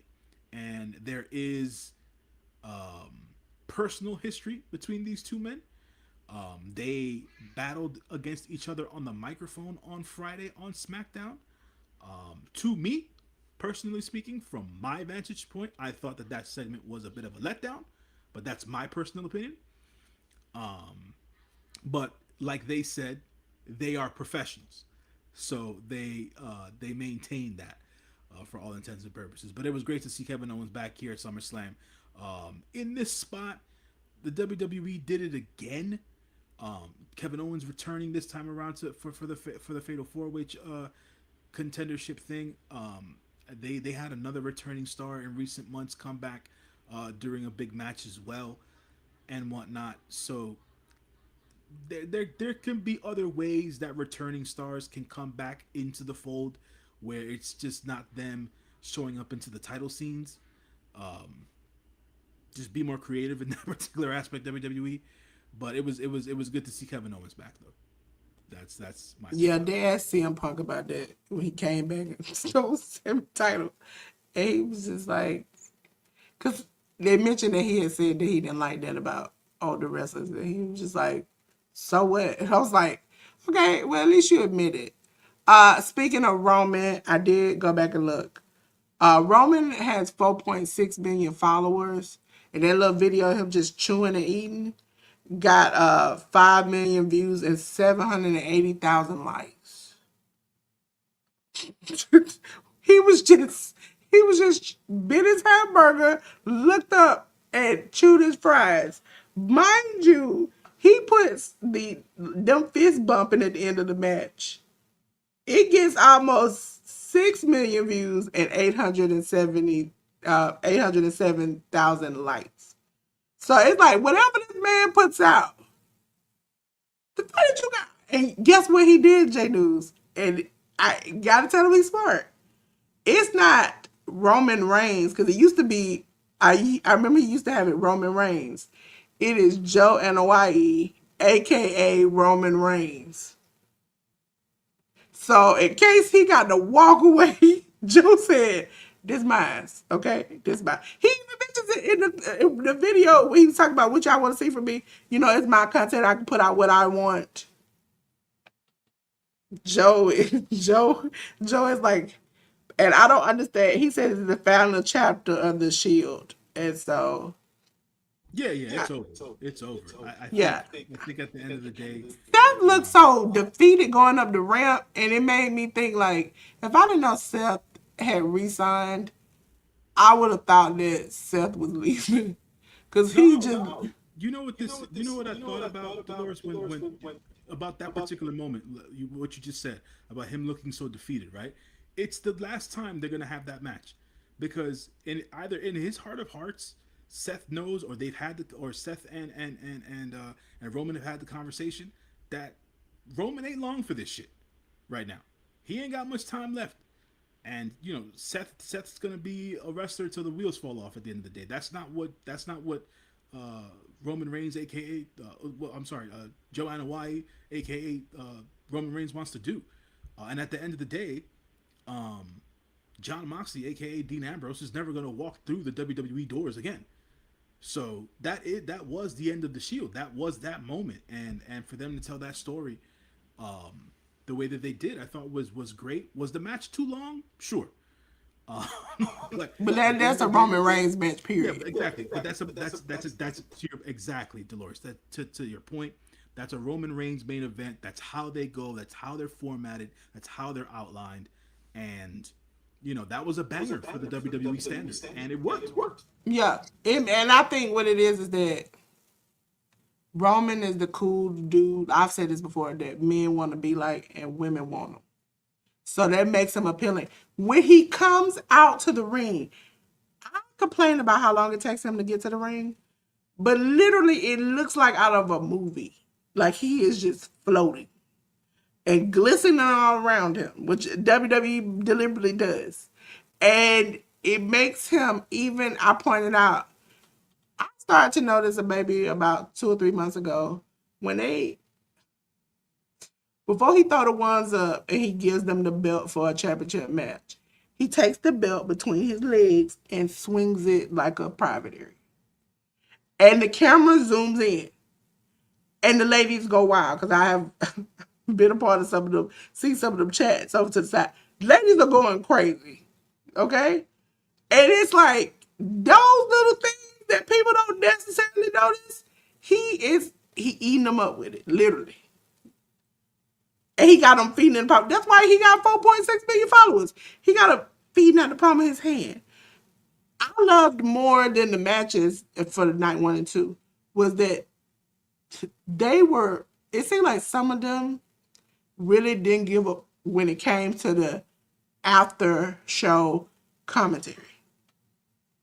It was like even Kevin Owens being able to talk about Rebel and shouting her out, or even Chelsea talking about Michael Hayes. Now Chelsea, I don't think nobody's gonna give Michael a microphone to say this because that would be wrong. But he said you injury prone, and that's why you shouldn't have the belt. You said, I want to shout out Michael Hayes, and then end up getting injured shortly after that. He might say, I said this. I told y'all this. Don't give her the belt. She injury prone. That might be something he said back to you. Between one on one. He ain't gonna say it out of the lie because that'll be mean. But I wish he said, I'm like, get your lit back, Chelsea. And then as soon as I found out she was injured, I was like, oh, Chelsea, no. No. What he said came true. No, Chelsea, don't do that. Chelsea, come on now. Chelsea, you got to work. You got to do something. But overnight 1 to 2, I would say this was overall good. The women's match, I did not like it as much because you about to be pushed off the ladder, Tiffany, and you look and you do this. You jump before she even pushes you, and you land on the ground and try to duck to miss the ladder. What was the purpose of you getting up there to get pushed off? That didn't make any sense to me. Like those types of things, that what irritates me is that like if you're gonna do the move, do the move. Or like she's about to get stomped on top of the ladder. She like bracing, trying to roll to the side. Just take it. You're gonna have to take the move. You agreed to be in the match, take the move. The best person I could say that if you look at the behind the scenes, I think it was either on their show or Unreal, Bianca is scared of heights. Montez is scared of heights. Bianca is okay, she can get up on the ladder, but Montez is scared of heights. He committed to showing that he could do this. So when he did that chamber move, she was shocked he did it. I was shocked he did it because he just explained how bad he's scared of heights. But he took the commitment and did it. Why are these ladies in this match and it seemed like they don't want to be there or they scared to do the move that they were asked to do? Are you supposed to fall off on somebody else? They just clinching on the way down. It's like, make the commitment or not. Chelsea is the only one who really, I think, put her body on the line for it. If Io was a part of this match, she would put her body on the line for it. Rhea would put her body on the line for it. But these women just seemed to didn't want to do that, and that kind of took me out of the match. But me and Jay News gonna go to the back. We're gonna speed through everybody else. Everybody else. Hey Moby. AEW. AEW Dynamite first week is on the 29th. We had for the AEW National Title three-way match, Andrade El Idolo defeated Jack Perry and Nick Wayne. Bandito, and Brody King, along with Mike Bailey, defeated the Don Callis family of Brian Cage, Jake Doyle, Kyle Fletcher. We had the AEW TBS title match with Maya World defeated Persephone. AEW Continental title match, John Moxley defeated Commander. For the AEW Trios title match, we saw a title change where the Demand, Bishop Kong, Ricochet, and Toa Leona defeated the conglomeration of Kyle O'Reilly, Orange Cassidy, and Roderick Strong. Any opinions on this one, J News? No, it's just it was a fun episode of Dynamite. Andrade's on the heater right now. His new entrance theme is badass. They've edited and stitched together a good intro package for him. So the presentation has changed a little bit and they tweaked it just a bit, but it's working very well. I'm also noticing that Nick Wayne is getting more opportunities on Dynamite and Collision. So keep an eye out on that young man as he continues to ascend in the AEW world universe. if you want to call it that. Bro Dito and Mike Bailey, they had a fun six-man match against the Don Callis family there. Maya World and Persephone had a good match. More Persephone minutes, please. Love me some Persephone on TV. Maya World doing what she can with the opportunity she's been given with the AEW TBS Championship. John Mossy and Commander was fun. Commander always puts on banger matches with whoever he's in the ring with, so got to give Commander credit there. And the Demand winning the Trios Championships was, I could see it coming, but we'll talk about what happened the following week. Yes, ladies and gentlemen, on to the next week. It was on the 5th. It was Grand Slam Mexico 2026. We had the Death Riders, Daniel Garcia, John Moxley, Pac, Willa Yuta defeat Cage and Cope, Adam Copeland, Christian Cage, and the Young Bucks, Matt and Nick Jackson. With a non-title Casino Gauntlet #1 spot three-way match where Andrade El Idolo defeated Commander and Tommaso Ciampa. With the Brawling Birds, Alex Windsor and Jamie Hayter, along with Willow Nightingale, defeat the Divine Dominion of Lena Cross, Megan Bain, and Mercedes Moné. AEW International title match, we had Kyle Fletcher defeat Mike Bailey. I'm going to pronounce this wrong. Corazon de Leon. I got it right. Darby Allin and Mystico defeated Don Callis family, Hechizero, Kazuchika Okada, and Kevin Knight. You know, when I thought about it, now that I said Kazuchika Okada, Sonata, that's who I was want to see in AEW. Like, consistently. I don't know why. The man, he looked good, and, you know, I just want to see him. Persephone defeated Chris Statlander. AEW World Trios title match. We had Adam Page and Bandito and Brody King defeat the Demand to win the title. Bishop Kong, Ricochet, and Toa Leona. No outside interference Mexico street fight where Will Ospreay defeated Mark Davis. Jay News, do you got anything to say about this episode? So to start off where I left off from the previous week's episode of Dynamite here, with the AEW World Trios title match, it was the Demand coming into this match, and they faced off against the Good, the Bad, and the Ugly, as they call themselves. That being of Brodito and Hangman Adam Page. They are now the AEW World Trios champions, and I thought that was an interesting decision. I felt like the booking of the Demand winning the Trios championships would lead to furthering of some storylines on AEW TV, but they decided to make the title change here with a team that was more or less newly formed in this instance and stuff like that. So we'll see as to what happens here, and where they go with the Demand as a group going forward, because I feel like this takes a lot of steam away from them, just losing these championships a week after the fact that they won them. So there's that.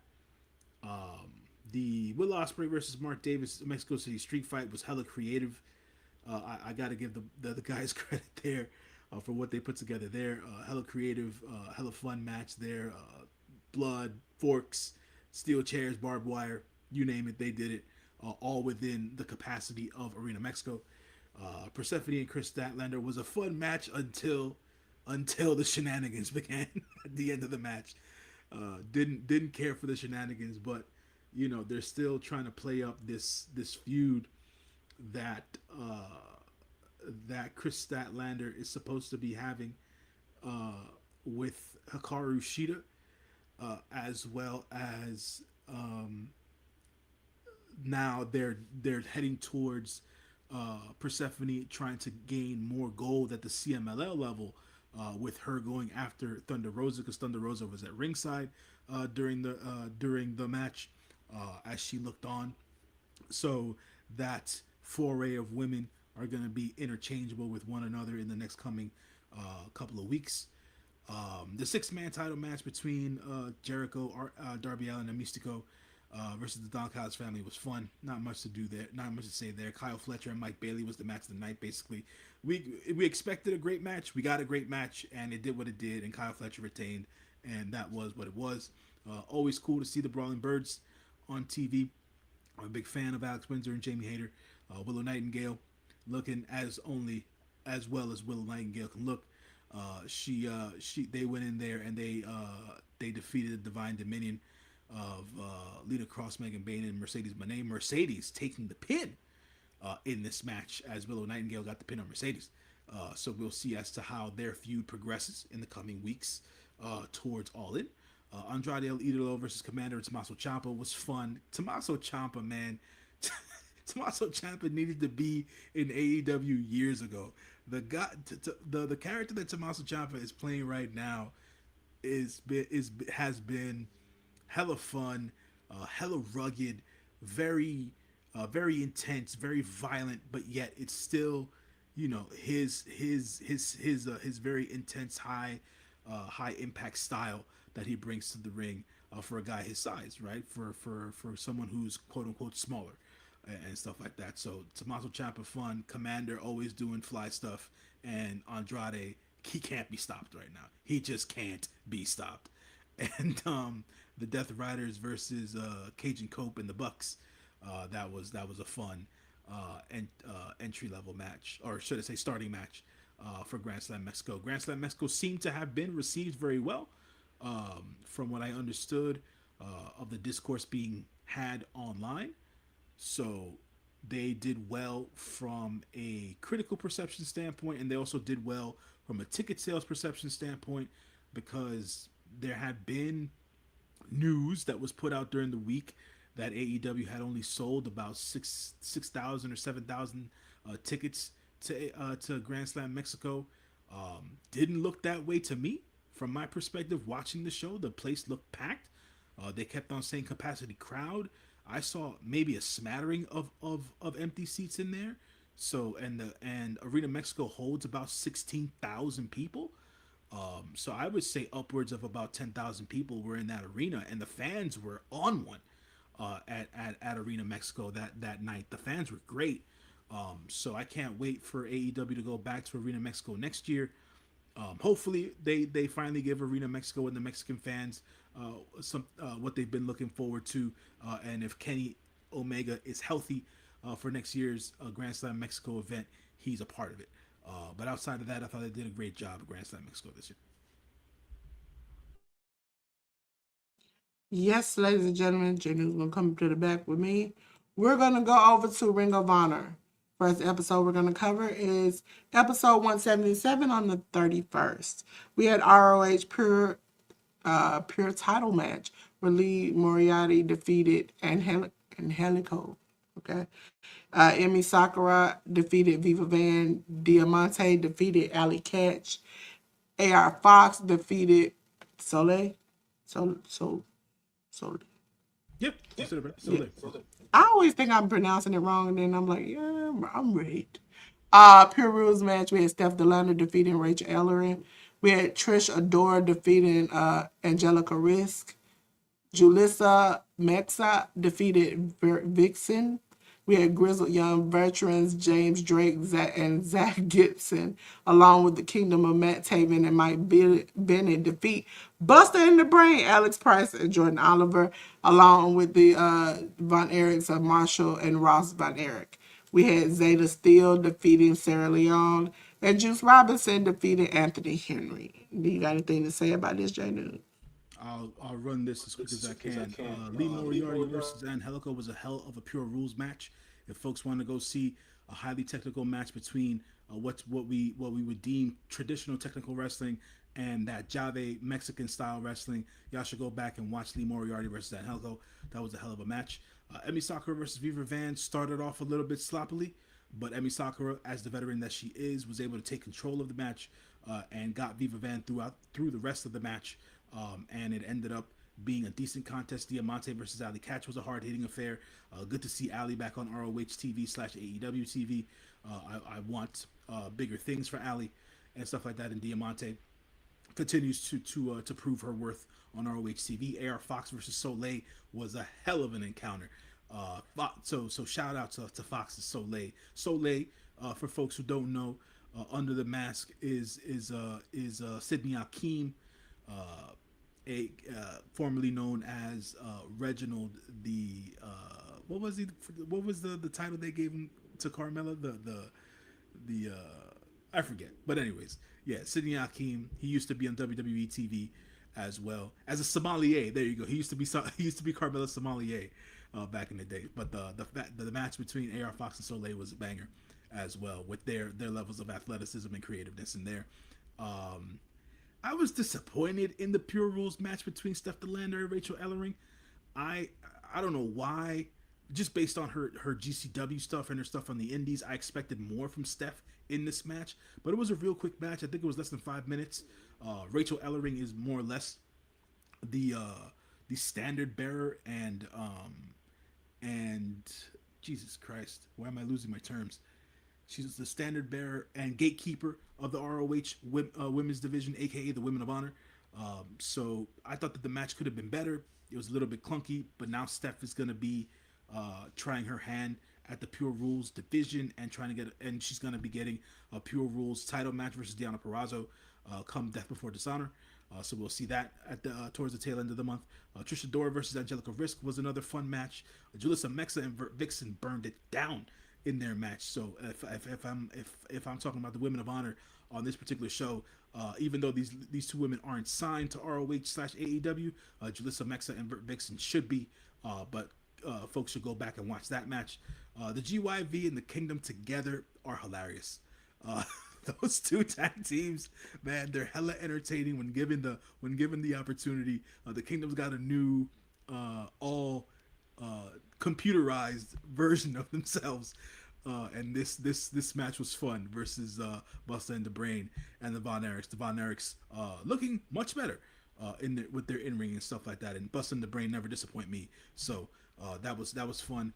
And then Zeta Steel versus Sarah Leone. I thought they could have gotten a little bit more time, but Zeta Steel continued to be booked in a stronger capacity here. Sarah Leone continues to get more opportunities on ROH. Hopefully, we get to see more of her. I'm just a big proponent of women's wrestling, and a lot of these girls who have been on the Indies for some time and an international talent like Sarah Leone is spending her time now doing a lot of different dates for ROH.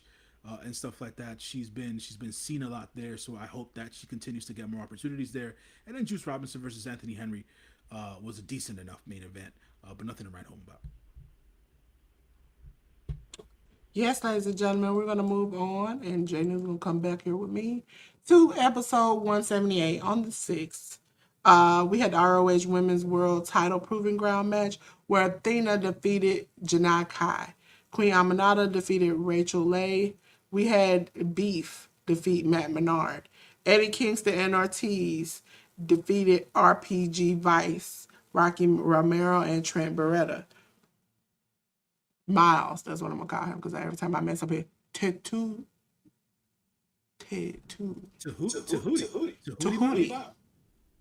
You know what I think about when I think about him?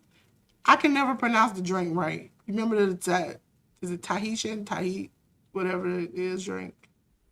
I don't know. It's a drink like that. Miles defeated Dante Casanova. Action Andrade defeated LJ Cleary. Serpentico and the Colognes, Eddie and Orlando Colon defeated Brandon Cutler, Jay Lucas, and Teriyaki.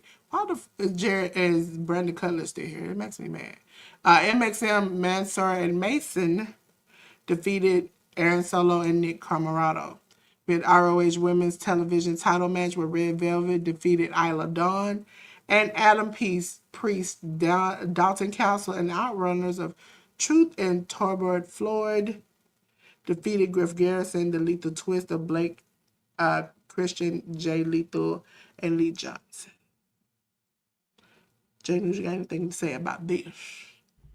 From the top, Athena versus Janai Kai was a very hard-fought contest there. Janai Kai continuing to show her worth on ROH TV. They actually let her cut her first promo post-match for this. So it seems that she's going to be having some further interactions with the likes of Athena and MIT. Uh, Billy Starks interfered in this match to help Athena get the win here. So Janai Kai for the following week or within the next 2 weeks, she'll have a one-on-one contest versus Billy Starks coming, and hopefully that continues the evolution, growth, and ascension of Janai Kai on ROH TV. Yet again, me being a big proponent of the Women of Honor, and them continuing to grow that division. Queen Aminata got a quick win over Rachel Leigh. Rachel Leigh didn't really necessarily show me much in the match here, but I'm sure she'll get other opportunities down the line. Beef. It's been interesting to see the evolution of Beef's character now. Beef, who was more or less of a babyface good guy, now being manipulated and overworked by the likes of the premier athletes. And Beef has been taking his walk on the dark side as he defeated Matt Menard and post match continued to beat down Matt Menard. With the other members of the premier athletes, Eddie Kingston and Ortiz versus RPG Vice is something. It's a beef. It's a storyline right now going on between Eddie Kingston, Ortiz, and the third member of their crew, if you want to call it that old matcher. He'll be part of that with RPG Vice. They'll be having a match soon, a 6-man match soon with RPG Vice and another member of the Don Callis family. Tahuti Miles is interesting. Tahuti Miles, formerly known as Ashante the Adonis, for those who are WWE fans and NXT fans. Tahuti Miles won his match here against Dante Casanova, and after he won his match, STP, Shane Taylor Promotions, came out to the ring, offered him a spot with Shane Taylor Promotions, and Tahuti Miles is now the newest member of STP. As the group continues to grow, and do whatever it is they want to do. Action Andretti and LJ Cleary. At first, the match I thought was a little clunky, and then they really caught a good chemistry and synergy. LJ Cleary, I've known always to be a great in-ring performer. I used to watch his stuff in Noah and things of that nature. For folks who don't know, or for folks who care, LJ Cleary is the fiance of Lyra Valkyria. And Action Andretti is Action Andretti, but it ended up being a good match for the two of them. Hopefully LJ continues to get even more shots on ROH, because he's gotten other opportunities to have other matches on ROH before. Hopefully he continues to get more opportunities in the future. Serpentico and the Colognes versus Brandon Cutler, Jay Lucas, and Teriyaki. I was waiting to see something out of this match, to be quite honest. I didn't really get to see much. Brandon Cutler looks great physically. He looks good in the ring, even smoother than he used to do back in his days when he was just an indie wrestler at the end of the day. I was hoping to see something viable from Jay Lucas and Teriyaki, because I've seen their names always come up on the indie stuff that we cover here, but I didn't really see much out of them in this match. But the right team won there. MXM Collection doing their thing as they continue to be part of the tag team division there, as they got a win over Arizona and Nick Camarado. Nothing really to report on that end. Red Velvet and Nyla Dawn had the best match of the night, I believe, for that ROH Women's World Television title. Red Velvet winning and retaining her championship by the skin of her teeth on Isla Dawn. That was Isla Dawn's best match on ROH TV / AEW TV to date, and I hope that they continue to let her show this part of her style and technique in comparison to the bare minimum they've been allowing her to show in previous weeks. And then the last match was just a fun match between the teams there. The thing of note about the last match there, Griff Garrison, who was a member of the frat house, he got kicked out of the frat house. His teammates or former teammates, or was it? No, it wasn't Griff Garrison. Griff Garrison didn't get kicked out. Griff Garrison and I forget what the other dude's name is. But Griff Garrison and another member of the frat house turned heel against Preston Vance.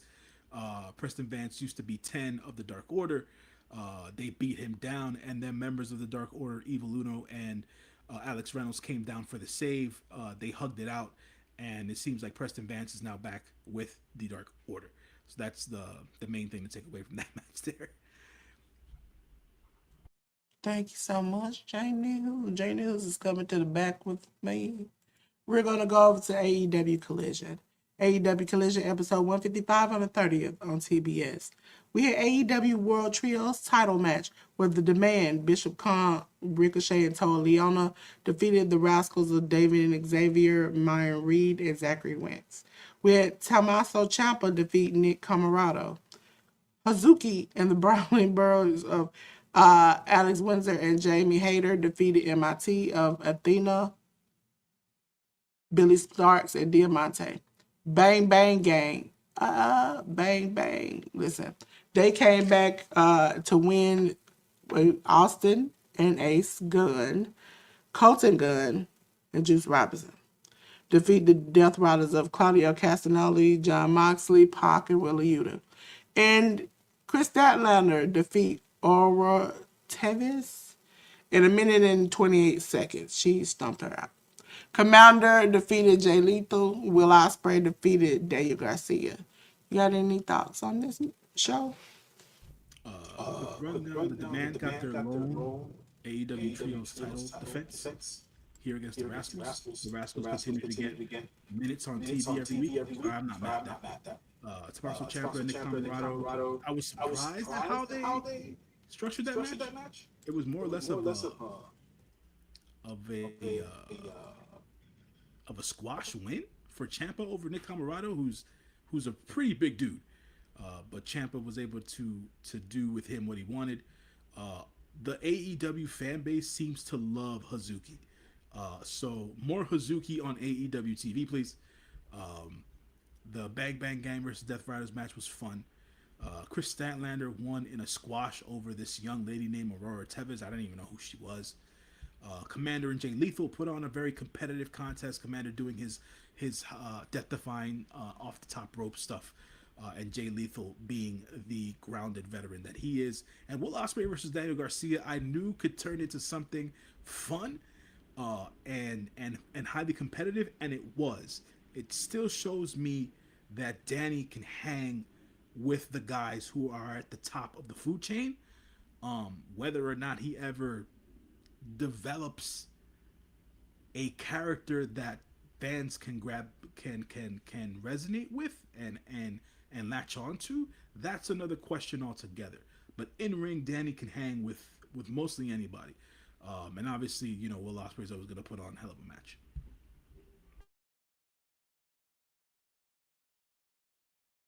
Yes, ladies and gentlemen, Jay News coming back.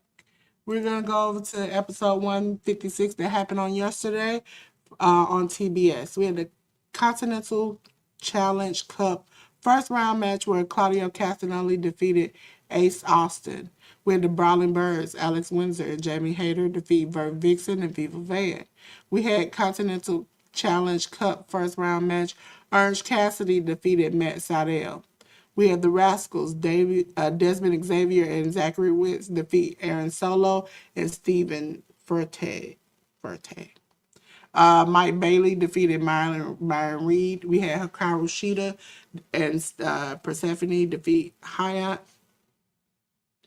and Maya World. We had Death Riders, Daniel Garcia, John Moxley, Pac, and Willa Yuta defeat the Bang Bang Gang of Ace, Colton Gunn, and Juice Robinson, along with Jack Perry.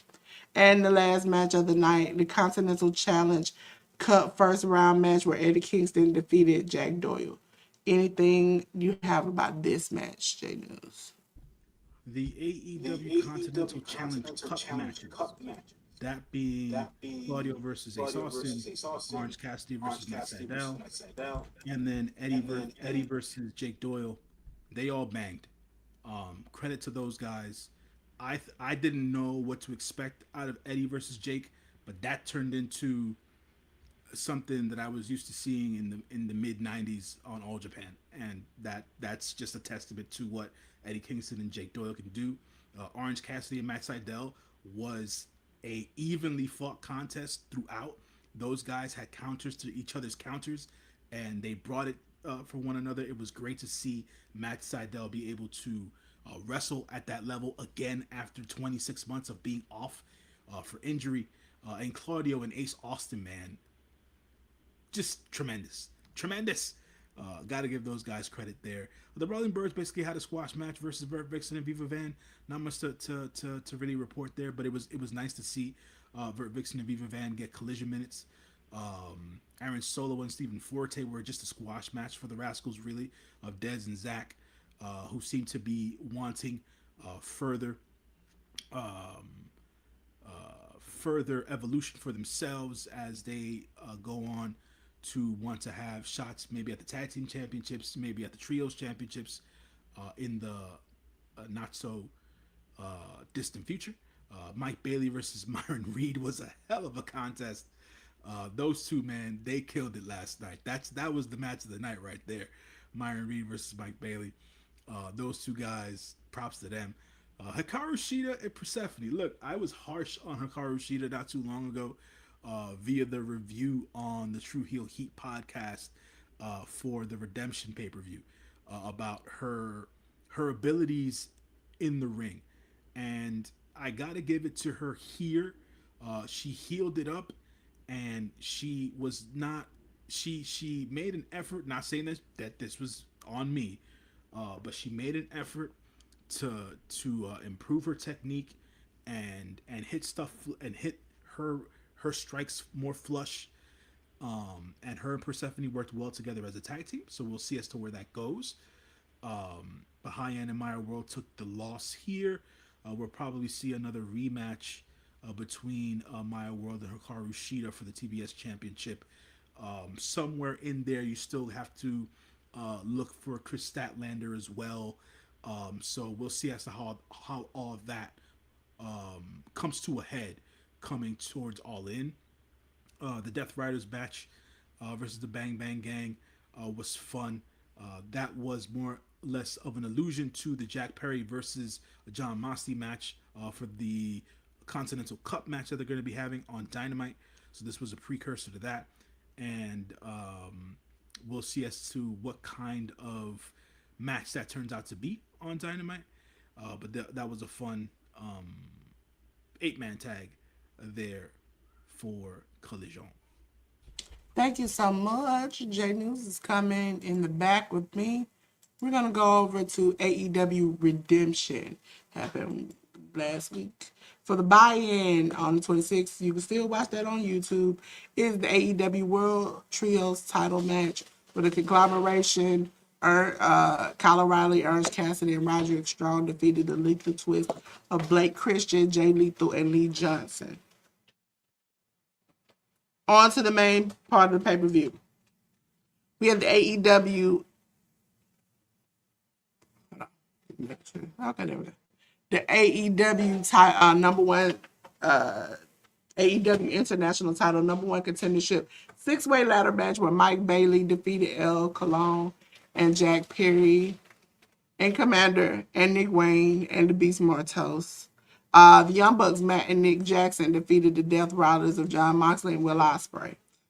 AEW International title match, Kyle Fletcher defeated Bandito. We had the double chain tag team match where the Dogs, Clark Connors and David Finlay, defeated the Bang Bang Gang of Jay White and Juice Robinson. We had a title change for the AEW TBS title match where Maya World defeated Hikaru Shida. AEW tag team title match, we had Cage and Cope, Adam Copeland, and Christian Cage defeat the Death Riders of Claudio Castagnoli and Pac. We had a no-holds-barred match with Jericho. That mother... Excuse me. I watched this and I was mad, and I'm mad reading this again. Chris Jericho, Jericho now, defeated Tommaso Ciampa. We had a title change for the AEW National title match where Andrade El Idolo defeated Mark Davis. We had a title change for the AEW Women's World title match where Willow Nightingale, I'm not good with her either, defeated Thekla. We had AEW Women's, AEW World title match where Kenny Omega defeated Kevin Knight. Do you have any thoughts on this, J News? Yeah, I thought Redemption was a good show. It wasn't received as well as most other AEW pay per views are received, but at the end of the day, I thought it was a good show. Nonetheless, I think AEW has just set such a high bar for themselves for pay per view that anything less than what people are used to getting from that top tier pay per view is always would be perceived as a letdown.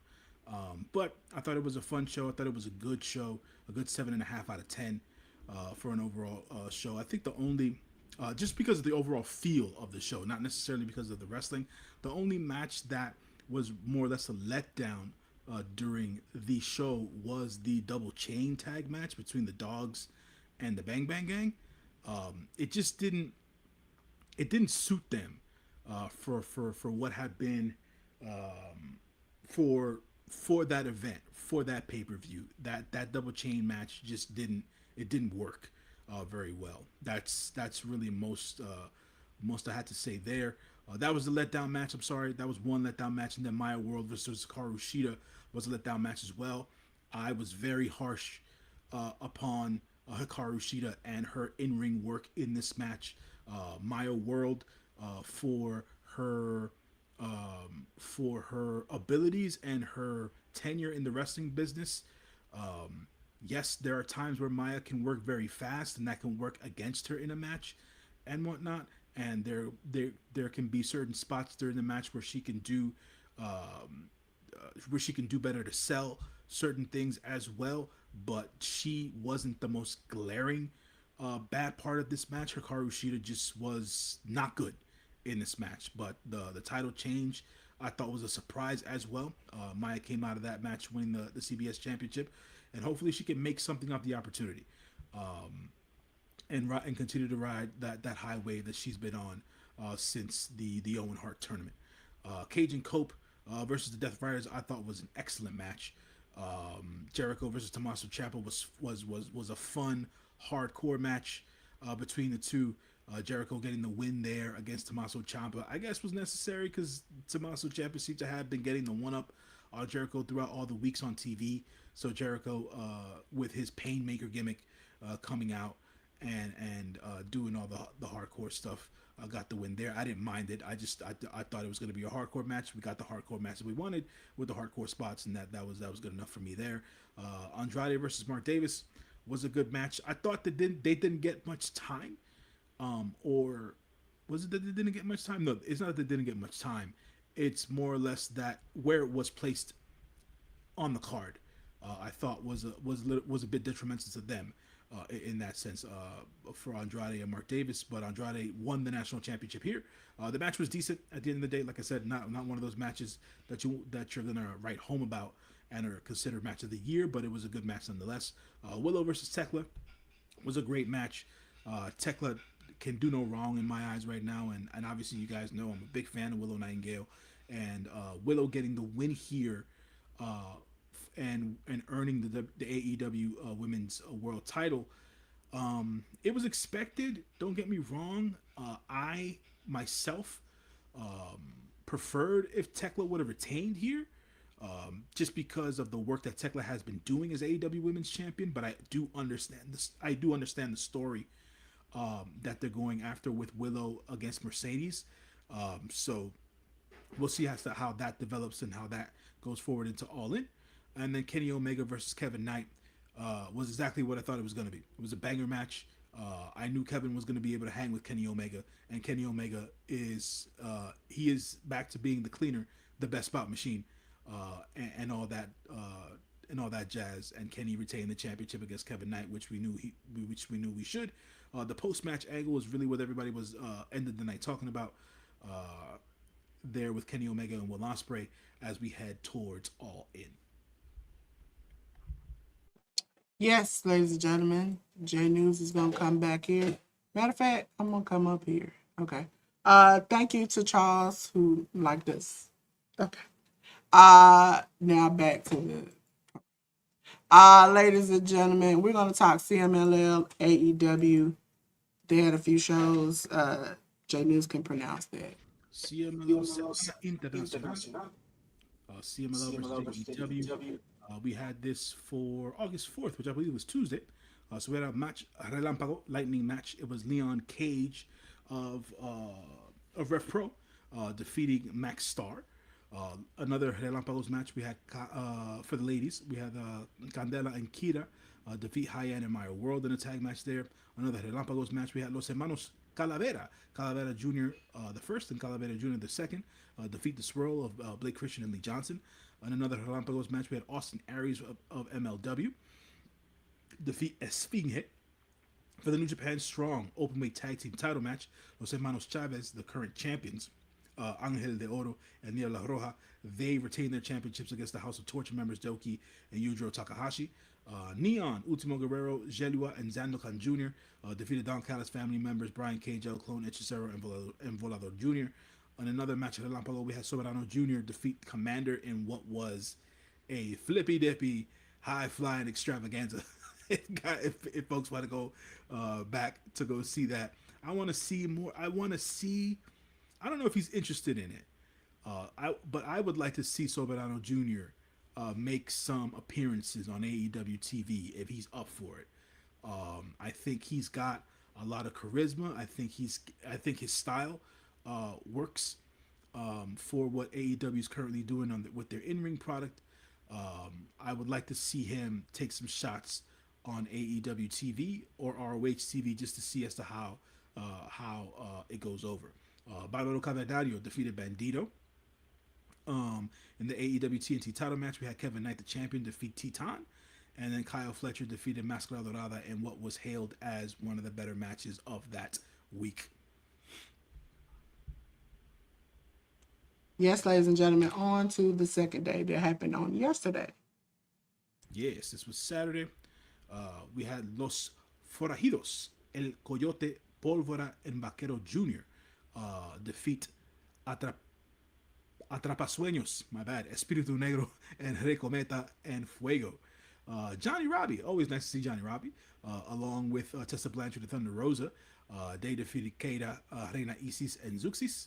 The Swirl of Blake Christian and Lee Johnson, they defeated Valiente Jr. and Vegas Depredador. Gran Guerrero defeated Brian Cage and Crixus. Los Hermanos Chavez, Angel de Oro, and Niebla Roja defeated Black Tiger and Black Tiger 4. And in a Relevos Increíbles tag team match, we had Bandito and Titan defeat El Clone and Templario.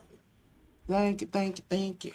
Ladies and gentlemen, we're on to TNA Wrestling. I'm going to go back quickly. Episode 1150 on the 30th on AMC. We had Leon Slater and Ricky Sosa defeat the System of Cedric Alexander and Eddie Edwards. We had the Knockouts television title tournament quarterfinal match where Indy Hartwell defeated Thea Hale. We had the TNA Knockouts World title 2-on-1 handicap match, the Elegance brand Heather by Elegance and M by Elegance. I still cannot stand them. Defeated Allie by DQ. TNA Knockouts television title quarterfinal match, Jada Stone defeated Jody Threat. And for the TNA International title match, we had a title change as Jason Hodge defeated Mustafa Ali to win the championship. Ladies and gentlemen, TNA Impact 1151 on the 6th AMC. We had Matt Hardy defeating Ryan Nemeth. TNA Knockouts TV title final match, Heather by Elegance defeating Mara Sade. There was a DQ, Casey Navarro defeating Brian Myers. The System, Bear Bronson and Brian Myers defeated Fabian Eichner and Casey Navarro. Again, these fucking hometown matches. And this man, AJ Francis, both of them get on my nerves. The hometown man defeated AJ Francis in 48 seconds. Now, even though I don't like the hometown man, okay, I don't like the hometown man. I'll make that clear. He ain't my friend. But again, when you do the Lord's work and you beat AJ Francis, I must give you a hand clap. Okay? Hey! Hold on, let me come up on the screen. Hey, Tag, I appreciate you. Thank you. Be safe. And we go back to the bottom. And then we had the Knockouts World title match where Zaya Brookside defeated Wendy Chu. On to MLW. If you have a MLW, minute, Dolores, huh? just to go back on, just to touch on TNA. For folks who watch TNA, I just wanted to give you two bits of information. Both Jody Threat and Mara Sade have been released from their TNA contracts. They are no longer with TNA. So they are free agents. They are free to sign with whatever promotion they decide. Nothing has been reported with Jody Threat as of yet, but rumors and inclinations seem to be that Mara Sade will be signing with AEW in due time. We shall see. Nothing has been confirmed, but that is the news circling about. Thank you so much, J News. DJ News be happening. Ladies and gentlemen, MLW Fusion is what we'll be covering. It's on YouTube and on the MLW channel, Major League Wrestling. Episode 206 on the first. They did CMLL Fantastica Mia. Did I say it right, J News? I tried. I almost got it. Diego Hill, El Desperado, and Mystico defeated Austin Aries. Doki and Ultimo Guerrero. The Glasgow Boys on top, Mark Coffey and Wolfgang, defeated Contra Unit of Ikaro, Kwan, and Akamura. Big Damo versus Mads Kruger ended in a no contest. They tried to knock each other's head off the pure blanks. Also yesterday, because I was watching stuff this morning. It was a lot of stuff happening yesterday. On YouTube, they had episode, I think it was 207. Diego Hill, El Desperado, Mystico, defeated Austin Aries, Doki, and Ultimo Guerrero. Oh, this is the same one. I don't know why I did it. I think the episode came on yesterday and I didn't do it. GCW. We had GCW The Top Plate 2026. Okay? It was on the 31st of July on Triller TV. Leon King defeated Dexter Daniels, Jay Lucas, Knox Caulfield, Logan Cavos, and Victor Analog. These names in GCW getting crazy. Teriyaki defeated Lise Lewis. Gary J defeated Orion. Marcus Mathers defeated Shotzi Blackheart. Avery Styles. I'm getting to love more and more seeing Avery in GCW. Defeated Alexander Lev. We had one Commander's defeat Jameson McGregor and Red Wing. We had Team GCW, which consisted of CPA Jimmy Lloyd and Ryan O'Neal, defeat Team Magnum of Jay Flower, Kit Sacked, and Nino Hatchet. We had GCW tag team title match with a buster in the brain of Alex Price and Jordan Oliver defeated the Young Guns of Drake Hollowell and Relly Carter. And the last match of the night was VNDL 48, which was Atticus and Otis Cougar defeating Bang and Matthews of August Matthews and Davey Bang. GCW, I want to tell y'all, it's a rude awakening, okay? It took place on the 1st on Triller TV. Teriyaki defeated Alexander, Anakin Murphy, Jay Lucas, Jimmy Lloyd, and Ryan O'Neal. Lee Lewis defeated KJ Orso.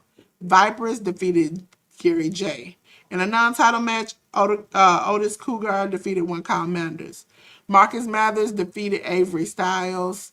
Shotzi Blackheart defeated Darren Corbin. See how long he gonna keep that name. GCW Tag Team title match, Buster and the Brain, Alex Price and Jordan Oliver defeated Genesis of Joy Janela and his girl Megan Bain. And last but not least, GCW World title match, Atticus Cougar defeated Devin Monroe. On to GCW versus First. That's what I'm going to call it. It took place on the 2nd on Triller TV. Devin Monroe defeated Marcus Mathers. One Kyle Manders defeated Brandon Gore. First grand title match, Ali Cash defeated Shotzi Blackheart. For the GCW Tag Team title match, we had the Buster and the Brain. Alex Price and Jordan Oliver defeated No More Violent, Cho and Jen. We had Ryan Cruz defeating Joy Janela. We had Team GCW, Anakin Murphy, CPA, Jimmy Lloyd, and Teriyaki defeat the team first of Badger Briggs, Jordan, Mr. Williams, and Shane Black. We had GCW World Title match. Atticus Cougar defeated. Well, it ended in no contest because of shenanigans. Eric Cannon. Eric Cannon and Viperous then defeated VNDL48, Atticus, and Otis Cougar. You know GCW. Okay, listen. I'm gonna tell y'all, there was some shenanigans in this show. GCW 20 years of bad boy. We already know it's talking about Joey Janela. Okay. It took place on the 6th on Triller TV. Ryan O'Neal defeated Channing Decker and Kevron Canyon. Mike Skyros and Sal Mastrada and Tarzan Duran. Listen, these names, y'all need to go back to, if y'all want to come up to the main rosters of shows, stop with these crazy names. Tracy Williams defeated Junior Underwood. Leo Rush, I enjoyed this match. Leo Rush defeated Leeds Lewis. Crowbar defeated Jimmy Lloyd. Chris Statlander defeated Marcus Mathers in a good match. Bear Bronson defeated Marco Stunt. I did say Marco Stunt. He has not went anywhere. Nick Gage defeated Red Titus. Alex Price and Nick Wayne defeated Genesis of Joey Janela and Megan Bain. I did, out of the shows right here, I did enjoy that. This show particularly. Progress had a show. I couldn't pronounce it last week when I had to do it. Not last week, week before last. I ain't gonna be able to spell it now. Scorchio, whatever. J News though. No, J News probably don't know. I don't know because he don't watch Progress. Nikki. I've been walking Progress before you learned about it. But it's Scorchio. Scorchio. I said it. See, I heard it right the other week. The other week when I did it, I was like, nah, that's wrong. Nikki Storm defeated Session Martinez. Simon Miller defeated Scott Oberman. Cougar defeated Joe Coffey. We had a blood debt match where Spike Trivet defeated Bullet. CPF, which is Danny Black and Joe Lando, defeated the Velocities of Jude London and Paris De Silva. We had a Progress Atlas title match where Gene Money and Tommy Tanner ended in no contest. Again, shenanigans and craziness. But we did have a title change for the Progress women's title match where Rio defeated Alexis Falcon. And the last match of the night, Jay News' favorite dude, kept his Progress World title match. Car Noir defeated Charles Crowley. On to a side. Losing it. Blackout August was their show. It was on YouTube and it was on the first. I'm telling you, they have really good shows. We had a pre-show tag match where the Top Shotters, Maurice Moss and Trey Derula, defeated Sky High of Azariel Cam and Diego Hill. Jordan Blade defeated Janai Kai. Cedric Alexander defeated Manny Lowe. For the men's tag team title match, we had Jordan Holt and Zay Vega defeat the Wild Jamaicans of Anthony and Hayden Kintish. Listen, I'm tired of y'all in these names. Saba defeated Treehouse Lee. For the women's title match, we had Charity King and Savannah Evans ended in a double count out. Listen, they tried to knock each other block off. I feel like Savannah Evans should have won, but, it's whatever. Billy Dixon defeated Darius Lockhart. And for the side men's title match, we had a title change where Darius Yaha, listen, these names, why are we doing these names? Defeated Darius Carter to get the championship, which I enjoy watching Darius Carter wrestle indie wise. I wish I would see more of him mainstream somewhere in a company. AEW snatch this man up somewhere. Snatch him up and give him more matches. How about that? On to Jay News' favorite part of the show. G1 Climax 36 continues as it has been. These are the participants in their relative blocks. In the A block, we have Takeshita, Yosuji, Sonata, Shingo Takagi, Jake Lee, Bolton Oleg, Hiroki Goto, Great Okan, Yuto, Icy, Ryohei Oiwa. On the B block side, we have Gabe Kidd, Drilla Maloney, Hanari, Callum Newman, Oscar, Ren Narita, Yu Uemura, Aaron Wolf, Zack Sabre Jr., Shota Umino, who had to withdraw, unfortunately, due to a concussion. We are on to the 26th of July show. We had the United Empire's Jake Lee and Zane J defeat Masatori Yasuda and Oleg Bolton. TMDK's Hartley Jackson and Ryohei Oiwa. They defeated House of Torture Sonata and Yoshinobu Kanemaru. Kanosuke Takeshita and Toru Yano defeated United Empire's Great Okan and Jacob Austin Young. The Unbound Coach Shingo Takagi and Taiji Ishimori. They defeated Goto Revolutionary Army of Hiroki Goto and Tatsuya Matsumoto. Unbound Co's Daiki Nagai and Yota Tsuji defeated Unbound Co's Gato and Yuto Ice. The G1 Bleabok action. Yua Uemura defeated Shota Umino via forfeit. Yua Uemura gets the points because Shota wasn't able to wrestle. Oscar defeated Aaron Wolf via referee's decision. Hanare defeated Ren Narita. Drilla Maloney defeated Callum Newman. And Gabe Kidd defeated Zack Sabre Jr. On the 29th, we had the United Empire's Hanare and Jacob Austin Young defeat Taisei Nakahara and Toru Yano. Aaron Wolf and Tatsuya Matsumoto. They defeated Masatori Yasuda and Yua Uemura. Unbound Co's Gato and Oscar. They defeated Unbound Co's Daiki Nagai and Drill Maloney. And TMDK's Hartley Jackson and Zack Sabre Jr. defeated House of Torture members Dick Togo and Ren Narita. Block A action on this night, we had Oleg Bolton defeat Jake Lee. Ryohei Oiwa defeated Sonata. Konosuke Takeshita defeated Great Okan. Shingo Takagi defeated Hiroki Goto. And Yota Tsuji defeated Yuto Ice via knockout. On the 31st, we had House of Torture members Sonata and Yoshinobu Kanemaru defeat Masatori Yasuda and Oleg Bolton. Konosuke Takeshita and Toru Yano defeated Goto Revolutionary Army of Hiroki Goto and Tatsuya Matsumoto. United Empire's Great Okan, Jake Lee and Jacob Austin Young defeated Unbound Co's Gato, Shingo Takagi, and Yuto Ice. TMDK's Hartley Jackson and Ryohei Oiwa defeated Unbound Co's Daiki Nagai and Yota Tsuji. Block B action again. Hanari got the points via Shota Umino's forfeit. Oscar defeated Drilla Maloney via referee's decision. Ren Narita defeated Zack Sabre Jr. Callum Newman defeated Gabe Kidd. And Yua Uemura defeated Aaron Wolf. On to the 1st of August, United Empire's Callum Newman and Zane J. They defeated Tatsuya Matsumoto and Toru Yano. Unbound Co's Daiki Nagai and Drilla Maloney. They defeated Aaron Wolf and Taisei Nakahara. House of Torture members Dick Togo and Ren Narita defeated Masatori Yasuda and Yua Uemura. TMDK's Hartley Jackson and Zack Sabre Jr. defeated Unbound Co's Gato and Oscar. Block A action again. Oleg Bolton defeated Sonata. Yuto Ice defeated Jake Lee. Shingo Takagi defeated the Great Okan. Yota Tsuji defeated Ryohei Oiwa. And Konosuke Takeshita defeated Hiroki Goto. On to the 2nd of August, TMDK's Hartley Jackson and Ryohei Oiwa defeated Goto Revolutionary Army, Hiroki Goto, and Tatsuya Matsumoto. House of Torture members Sonata and Yoshinobu Kanemaru. They defeated Unbound Co's Gato and Yuto Ice. United Empire's Great Okan and Jacob Austin Young. They defeated United Empire's Jake Lee and Zane J. Konosuke Takeshita, Oleg Bolton, and Toru Yano. They defeated Unbound Co's Daiki Nagai, Shingo Takagi, and Yota Tsuji. Back to Block B. Callum Newman got the points there from Shota Umino's forfeit. Aaron Wolf defeated Drilla Maloney. Zack Sabre Jr. defeated Oscar. Ren Narita defeated Yua Uemura. And Gabe Kidd defeated Hanare. On to the matches from the 6th. We had United Empire's Hanare and Jacob Austin Young.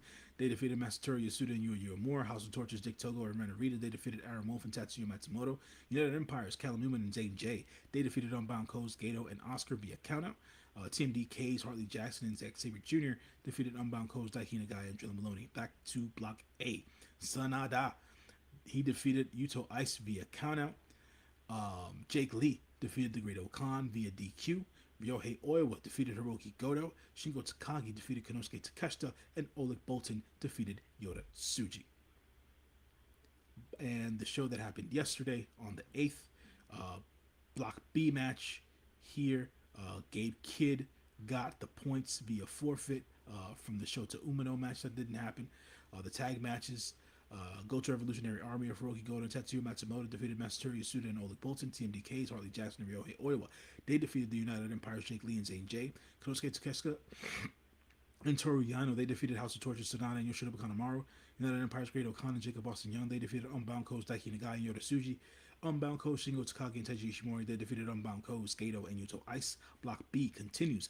Zack Sabre Jr. defeated Drilla Maloney. Yui Uemura defeated Hanare. Ren Narita defeated Aaron Wolf. And Callum Newman defeated Oscar. Ladies and gentlemen, it's time. You already know what it is. It's time for what? It's time for preview. Preview. See yourself a hand in the clouds. Listen. Miss a day, miss a lot. On to New Japan Pro Wrestling.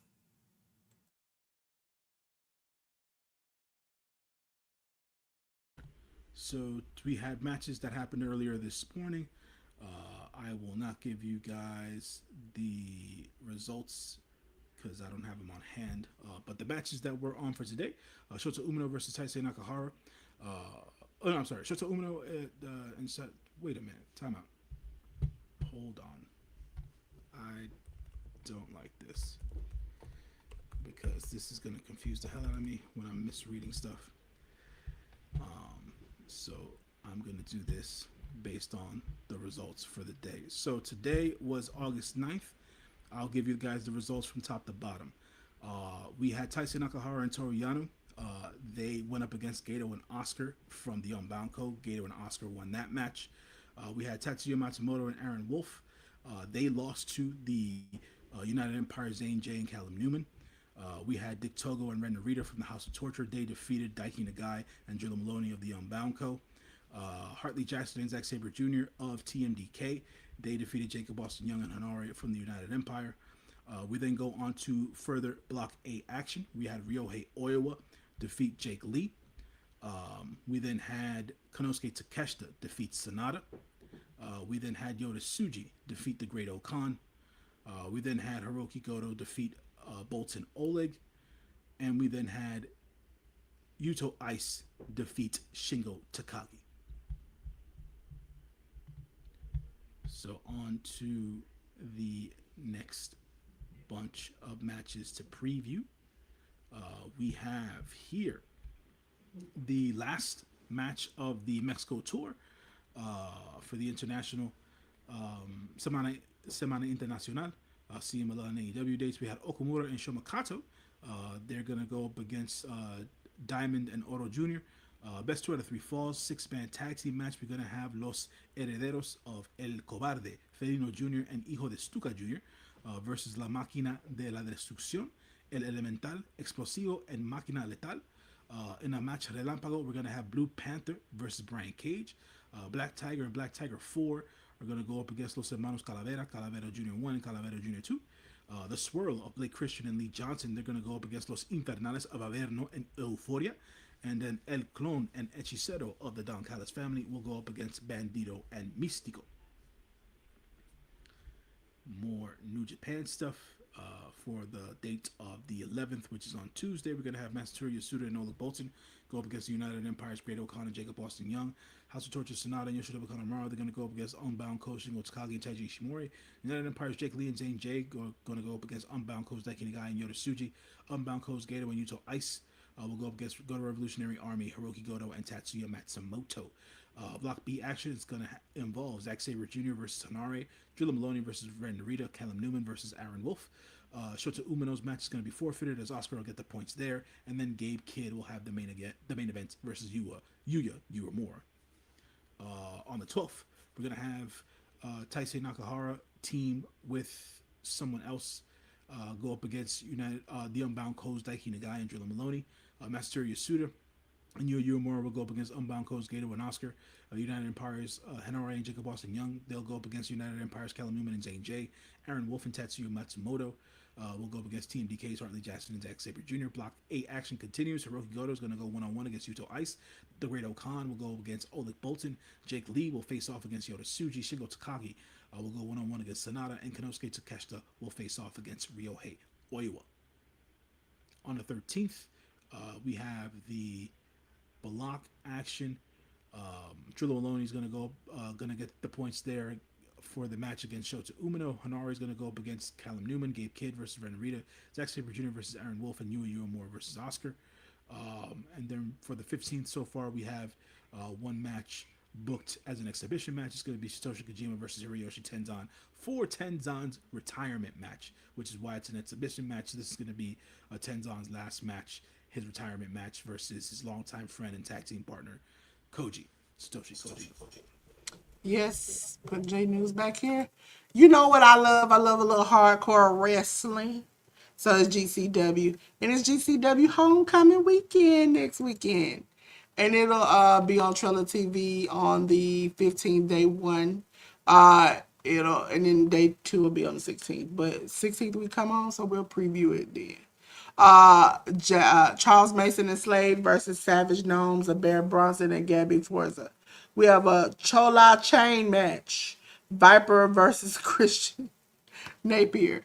For the GCW Tag Team title match, we have Buster in the Brain, which is Alex Price and Jordan Oliver, versus KJ Orso and Sam Stackhouse. They're back friends together. Nick Gage and Nino Extremo and Sicko the Clown versus Connor Claxton, Dr. Redacted, and Jimmy Lloyd. We have Joey Janela versus Marco Stunt. And for the GCW World title match, Atticus Cougar versus Joseph Sawyer. Somebody please take this title away from Atticus Cougar. I am over it. Ladies and gentlemen, this is the end. This is the end. We are... I don't know why I didn't bring me back. Bring me back, yes. Ladies and gentlemen, while I'm here, oh, there go J News. We'll let J News tell you a little bit about himself so you all can go. Because I would hate to have to two pieces of the biscuit, okay? Because you didn't go and check out J News. All right, folks. As always, thank you for watching and sticking with us here on the Hit the Ropes podcast. This is my QR code here.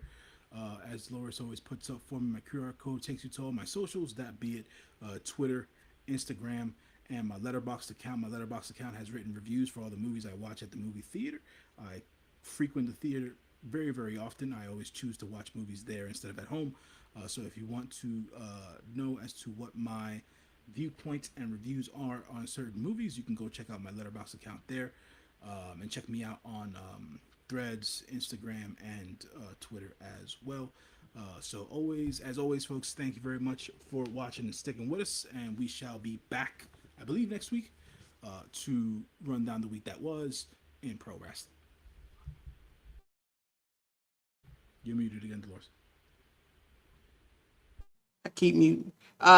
We will be back next week. The 30th is the day that we won't be here this month. And that's because there are 2 back-to-back watch-alongs. And, your girl can do a lot, but you can't do 3, Ladies and gentlemen, I'm going to tell you a little bit about myself, but let me tell you about a few people that I know and I love. First of all, go check out The Educated Natural on her website, theeducatednatural.com. Check out her memberships. She has a lot going on this week. But again, 10 is doing great work. Go check her out. Also, her website is like its own social media itself. We got our own profile pages. We can upload and go live and do all those things. Yeah, J News, I see you better. Yeah, we can do all this stuff. She even got video games. Listen, she can do it all.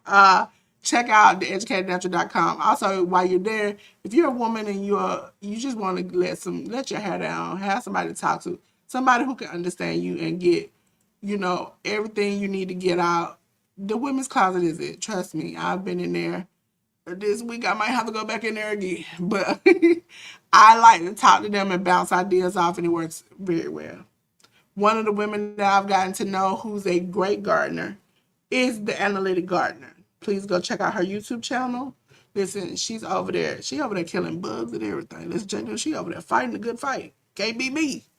But at least I appreciate her. And she's super smart, many degrees. Please go check out the Analytic Gardener.